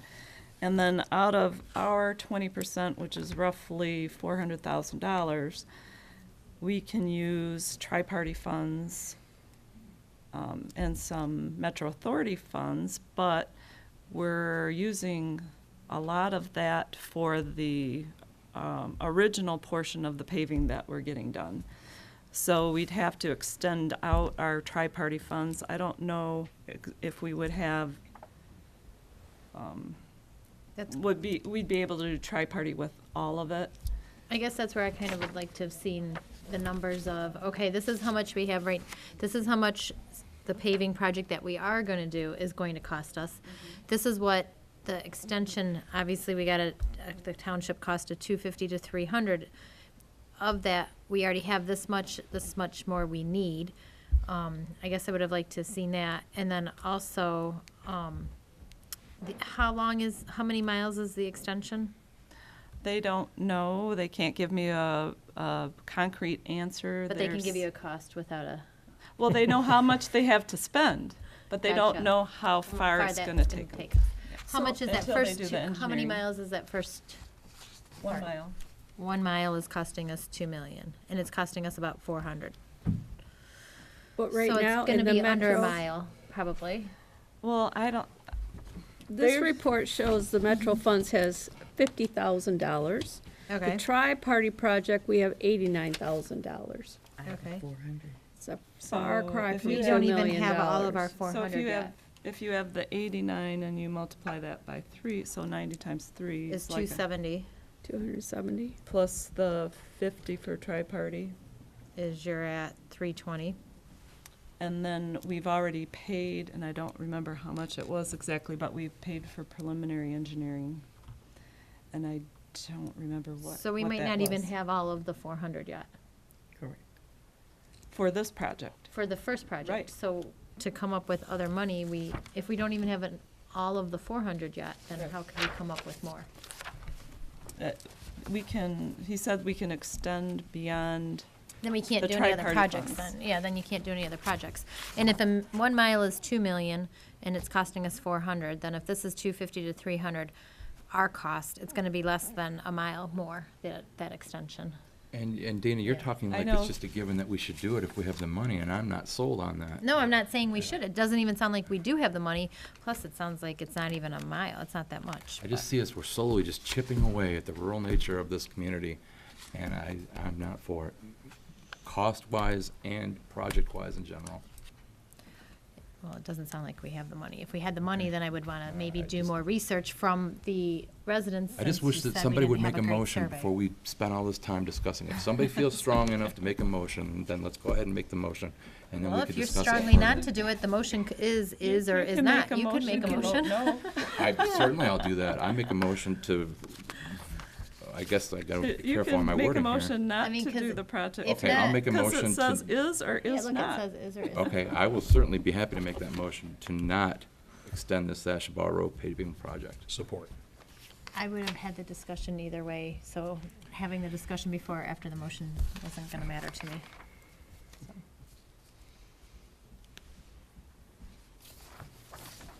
So your motion is to let the road commission for Oakland County know that Brandon Township is not interested in extending the Sashbaugh Road paving project? Yes. Okay. Did we want to do anything to try to get some better feedback from residents, or, I mean, this is what I thought could be done on such a short time Right. frame. Understood. When do they need an answer by? They would like it this month. Yeah. Gotcha. See, and I've got down here too, all the other variables, the drainage, the wear and tear on the vehicles, the mailbox placement, what about the shoulders? That's all not, The speed limit wasn't yeah. Well, properly that, addressed. yeah, and that's all part of the engineering. Right, and so, further down. So we're not ready. not ready. Not ready. Or funded. Yeah, that's a big, important thing. It would make you not ready. Okay, so we have a motion on the floor by trustee Broughton and a second by trustee Marshall to let the road commission for Oakland County know that Brandon Township is not interested in extending the Sashbaugh Road paving project. Okay. So all in favor say aye. Aye. Aye. Opposed say nay. Okay, so we'll let them know. Next on our agenda, we have, okay, a budget amendment for the building department. So, we came to the board and asked to have a part-time clerk in the building department. We interviewed, we hired the most qualified candidate. We trained that candidate for at least a good 3 weeks. And we didn't feel that we were getting enough progress, so we decided to let that candidate go and go on to the next candidate, which we are in the process of training. And since that wasn't our original intention, we hadn't budgeted to fund the fill-in wage for this year to cover a second candidate being trained. So what we'd like to do is move money from the wages part-time, for the part-time clerk that we're gonna hire, and move some of that into the fill-in line so we can pay out a fill-in. I'll make a motion to approve the following budget amendments for the Building Inspection and Cost Center. Support. It'll save you the trouble. Okay, any discussion? I have a motion by Clerk Allen and a second by Treasurer Darnell to approve the following budget amendments for the budget Building Inspection Cost Center, and they're listed on here. So we'll have a roll call, please.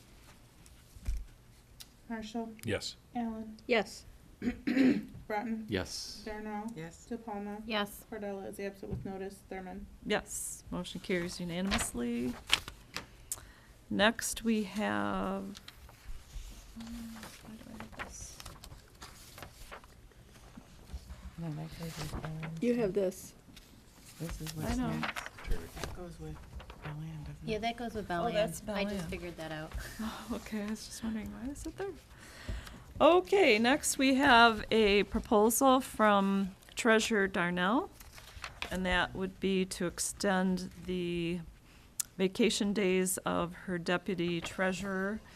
And the deputy treasurer's anniversary date is June 11th, and maybe I'll let you take over. January 11th. I'm sorry, January 11th. So go ahead and. Since we've present not this. had a full-time or even a part-time person in there, she's not been able to take her vacation time. Her anniversary date is This this week. week. There's no way she can use 7 days in this week. Please, God, don't let that happen. So we would like her to be able to extend. We can usually do 5 days without bringing it to the board, but this is 7.5 days. So it's an extra 2.5 days I'm asking for. Is that your motion? That is my motion. I'll second. I hate to always throw a thorn into there, but has anybody ever requested this before, and what have we done? Well, it's township policy to allow on request to move 5 days over. Correct, I got that. So this is another 2.5 days, and from my memory, I don't believe we have. Hopefully I'll We never have. have to It do was that. years ago, But we not this have- board. Right. Prior It's boards not. have. But prior boards yes. have, Yes. okay, because I just feel like if we do it this time, you're gonna have to do it other times, so why is there a policy of only 5 days? Because Well, The these 5 are days, they can go straight circumstances to that the- aren't normal. Right. Being understaffed for quite some time. I just don't, like we've said before, you do for one, you have to do for another, and I just don't want it to see. Everybody wants to take their it become- vacation, trust me. I understand that, I just don't want it to see it become common policy, because then the 5 days should be more if that happens, that's all. Well, if it does, and we start seeing a lot of these, we can start Say voting no. no. We can change the policy too. Right. Right, I know, I understand you guys, and it's tax time for you too, so it's harder for her to take it, so.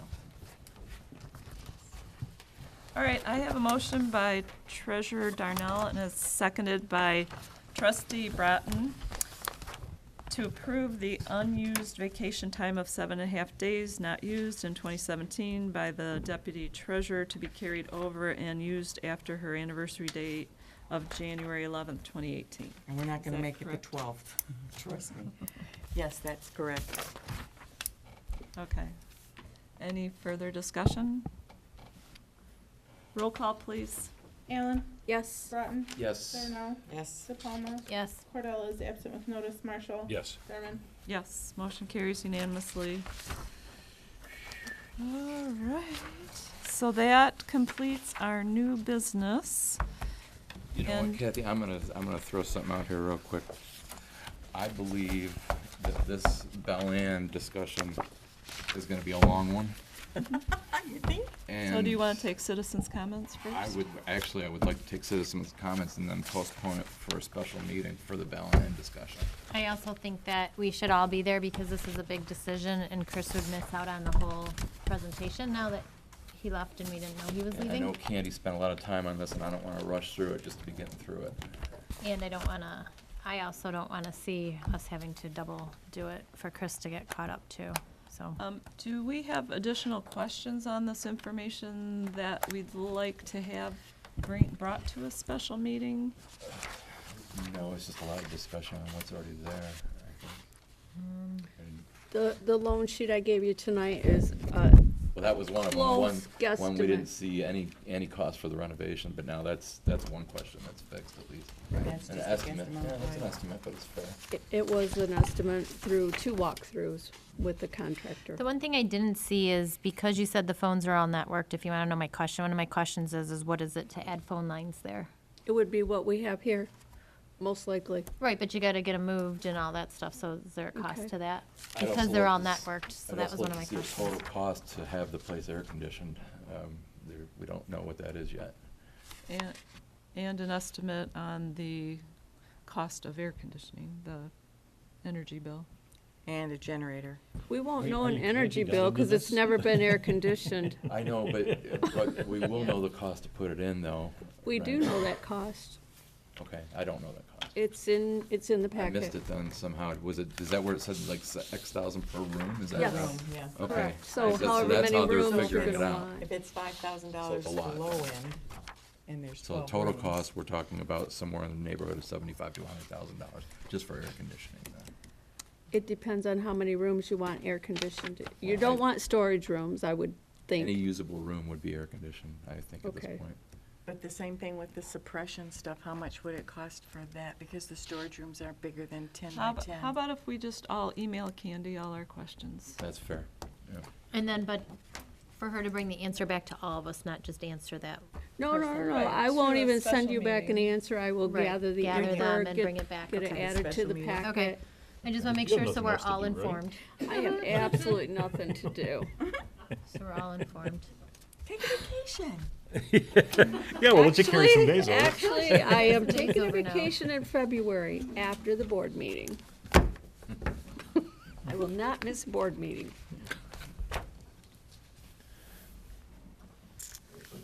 Okay, So- that sounds very fair. I'm happy for that. No rushing, no rushing. Yeah, I just don't think it's fair for us to do it at. I don't like doing that big a discussion. I at don't 10 want o'clock. to either. All right, I have a motion. Oh, we're not, oh, this is a discussion, This is but a we're going to discussion. postpone it. Right. So we'll just postpone it to a special meeting. Correct. Okay. And bring it back. What's this for? Is this just for my stuff? Okay, so that completes our business for this evening. At this time, we will take citizens' comments. Rick. I always forget his last name. Not anything. I'm Rick Gibbons. You guys probably don't know me. By killing the sash ball, you're not killing the first part, you're only killing the second part, right? Correct. Okay. Correct. I'll The give you a extra. little bit of information that I got from the foreman in case you don't know. The reason it's gonna cost $2 million is they're going way down and taking up all the timbers that they used when they originally constructed the road through that bog. And they're gonna build it up, and that's why it's gonna cost $2 million. What they're trying to do is bail themselves out of the hill on Granger Road and the hill on Sashaball Road. If they paved those, they'd be able to salt them, where now they can't salt them and the cars are going in the ditch. So all they're trying to do is bail themselves out by paving it that far. So I'm just letting you know what the foremans have told me and some of the guys doing the grading. Okay, so I agree with you turning it down, you know, if that's what's gonna cost and everything. But I'm glad you're not doing my sin that way. Yes, Lois? She's 88. Yes. You can, if you Just can. make talk it- really loud. It's just a quickie. I wanted to further discuss a little bit about your concerns, Trustee Broughton, about the money that it would cost for that legislation. It would be coming from HHS. And I was kind of blown away too when I saw that number. Human and Health Services. But I just wanted to remind everybody that that number comes from a legislative analysis that is on the website for the state. It didn't come from Rebecca or the group that she's associated with or anything like that. That's on the state's website, and it's based on other studies that have been done in the Department of Health and Human Services. And just this last sentence, there would not be a fiscal impact to local units of government. That's all. Thank you. Is there anyone else that would like to make a comment? Yes. Scott, my wife grew up in New Lothrop. New Lothrop is the country. They have paved roads. So if you think paving the roads is going to chip away at the country feeling, please go to the country and find out what they actually have. Thank you.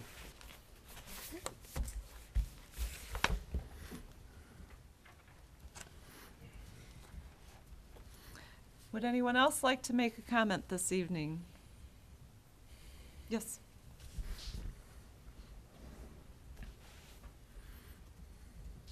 Chad Rummel again, Granger Road. Mine's not so much a comment, and hopefully, Lieutenant Glover, I might need some input from you as well, sir. I'm actually asking assistance. I'm going to start this off real quick. The road commission, road right-of-ways are road right-of-ways, right? The homeowners, landowners own the property. The road commission has the right-of-way to put the road through, maintain, plow, cut trees, move rocks as necessary, but the homeowners own that property. Is that correct statement? As near as anybody can tell? It all depends where the property line is, because they're not all the same. Understandable. That's leading into my next point. My property, at least according to the Oakland County Property Gateway, is actually on the far side of Granger Road. I'm on the south side. My property pretty much runs along the north side of the road. The road commission just recently came through and did a lot of tree cutting, clearing due to the cold temperatures. A lot of the dead ash trees fell, etc. I've had 3 instances now of people coming on my property stealing wood. Some of it actually cutting down trees that are standing, others taking the wood that the road commission has cut. Obviously, some of them might be pretty minor, but I do heat part of my house off the wood, and I'm not trying to be mean to my neighbors. The problem I have is people not asking permission. Right. You call me up, I have a lot of trees I'd be more than willing to share, but the fact that you don't ask permission bothers me. My big concern, the reason I'm asking for assistance, and I'm hoping maybe I can get a letter sent to the road commission, is one of the groups that stopped by this weekend as I was cleaning up the property that I told was my tree, my property, I'm taking it, asked them to politely leave. Luckily, there was no issues or anything like that. And we actually got to talking, and the one gentleman kind of reiterated what a previous occurrence had happened too, that the road commission actually called them up, somebody from the road commission called them up, said that we were cutting trees, we own the property, you can go and take them if you want them. Really? Which I don't think so. I have heard of that before. Okay, Yep. so I'm not the only one, thank you. No, I have heard that. And I politely told the gentleman that's not the case as far as I've known it. I know we've talked about it before with the trail and all that kind of stuff, that it is the homeowner. From my understanding, the road commission is actually supposed to contact the homeowner of what you want done with the material, whether it's tree, rocks, dirt. And it's very similar kind of discussions we had with the Enbridge pipeline people, as well as we own the property, we can do what we want, which I also dealt with, so I'm a little sensitive in that area. So the assistance I'm asking is, can the board, and I guess Kathy, I'm kind of looking towards you, send a letter to the road commission stating or asking that they reiterate with their employees, their contractors, that the homeowners, unless the road commission physically owns that property, everything there is owned by the landowners, and they don't have the right to give people to come on and take stuff. I don't know if that's a possibility, but like I said, I've contacted the road commission. I get no response back. It just kind of goes into black holes. So, I mean, I can tell you that if it happens again, call us, and I'll send somebody out. No, We'll and deal with it. usually At least it's put a hold like on it. the first occurrence was a couple years ago. I kind of pulled up and said, "Hey, what are you doing?" And they hopped in the truck and blasted off. Right. The second occurrence happened earlier this week. All I saw was a silver truck pulled into my neighbor's yard, did a U-ey basically at the end of his driveway, and he hauled. And then this couple literally pulled up while I was there loading too, going, "Hey, yeah, we're gonna help you take some of this wood." And I'm like, "Oh," and it's right, They're just being neighborly. And because of this, that's why if you go down Granger Road, just off of Baldwin, there's about a 1,600-foot section, 1,500 foot, you could tell me probably, of posted signs because of this in the past. And the wood was stacked right next to one of my posted signs. Right, so I'm wondering if you could lend assistance in doing that. The other thing I was going to ask on the same issue is, obviously, if there's a lot of people that need the wood, is there any way we can set up some kind of contact list? Like I said, I'm not going to charge anything, but I'll point out trees and go, yeah, you can cut that, and that. We can help each other out. I don't know if that's something we can do through the township, if there is something that I'm aware of. I can, let me talk to you after the meeting. That's fine. Okay. Yeah, or send me an email, either or. But like I said, if there's something we could do, because. You have an idea too for the wood too, so. What's that? I said there's a Facebook group that's Neighbor Helping Neighbor. Okay. That Yeah, if for there's other Ortonville contacts Neighbor within the Helping Neighbor community, that like I you said, could. I don't want to be the post mean if you had neighbor. wood. like I said, the one guy literally was about 100, 150 feet into the wetlands of my property, cutting trees down as I drove up. That doesn't make me very happy. That's when you call the Oakland County Sheriff. Yeah, that's when you call. Yeah, like I said, it was like, hey, what are you doing? All I got was a picture of this brown Dodge. But if that happens, I mean, even if you get a plate, I mean, we'll deal with it. And yeah, I understand. Usually I try to, but also if I'm driving, I don't keep my phone on me. So Sure. Anyway, if you can. Is there anybody else that would like to make a comment this evening? Okay, seeing none, we also have time for board comments. Are there any board members that would like to make a comment this evening? Yes. This one is to Bill. Can we do it to, I just want to make sure you look into Clearwater since the transient thing passed. Can we make sure Clearwater is going to be okay? If not, we'll make adjustments. Right, thank you. That's all. Maybe we have to ask for an ordinance change, but that might make it right. Well, I just want to make sure. Yeah, because We just have to look at it what it sounds like agreement was. you don't want Clearwater to abide by generally accepted campground rules. No, if they've had to abide by them, then I guess they still do, but from what I understood is that Clearwater was under transient, which meant anybody could stay as long as they're open for, you know, I mean, obviously you can't stay past their closing time when they close for those months unless you had the agreement with but I just want to make sure it doesn't hurt their business, that's all. Okay. I don't have so much, oh, I'm sorry, Scott. I just wanted to tell Lois, thanks for coming tonight. I want to let you know, it's not the study itself, and I wanted to make sure you're clear. I think of anybody on this board, I've had the most personal experience with dealing with Medicaid, parent in a nursing home, all of it. I know all about it, and so I think the study is important. I just want to make sure we're being cost conscious on the cost of the study itself. But I fully agree with you, it needs to be done. Okay? Okay. Tammy? Okay. I do. And it's not so much a comment as a observation. In the last couple of months, every time I pull out of here, the one traffic light at Mill, the red light is out. Is out, yeah. And it's been like that. 6 months. It's been like that At for least. months. You have to contact the I'm not village sure. manager. Really? Who's in Florida? I wasn't sure if it was the village. No, we don't have one. We the don't village have or one. Oakland County. It's village. The No. village. They have one, village owned. Yep. And it's just one of those things. It just drives me nuts. It's like, why is that still out? Take care of that tomorrow, I'll see you tomorrow. All right. Thanks, boss. It's been like that since summer. We'll help you, Bob. All right, Candy? I do want to talk to Chad after the meeting, if you don't mind. That's all. Everybody have a great month. Enjoy the heat on Thursday. Yeah, for the day. I just want to say that I'm glad everyone came out this evening and you stayed so late for the meeting, so we appreciate you being here. All right, who would like to make a motion to adjourn? Me. Who would like to second? Whoever. All right, I have a motion by Marshall and seconded by De Palma. There you go. All in favor, say aye. Aye. Meeting's adjourned.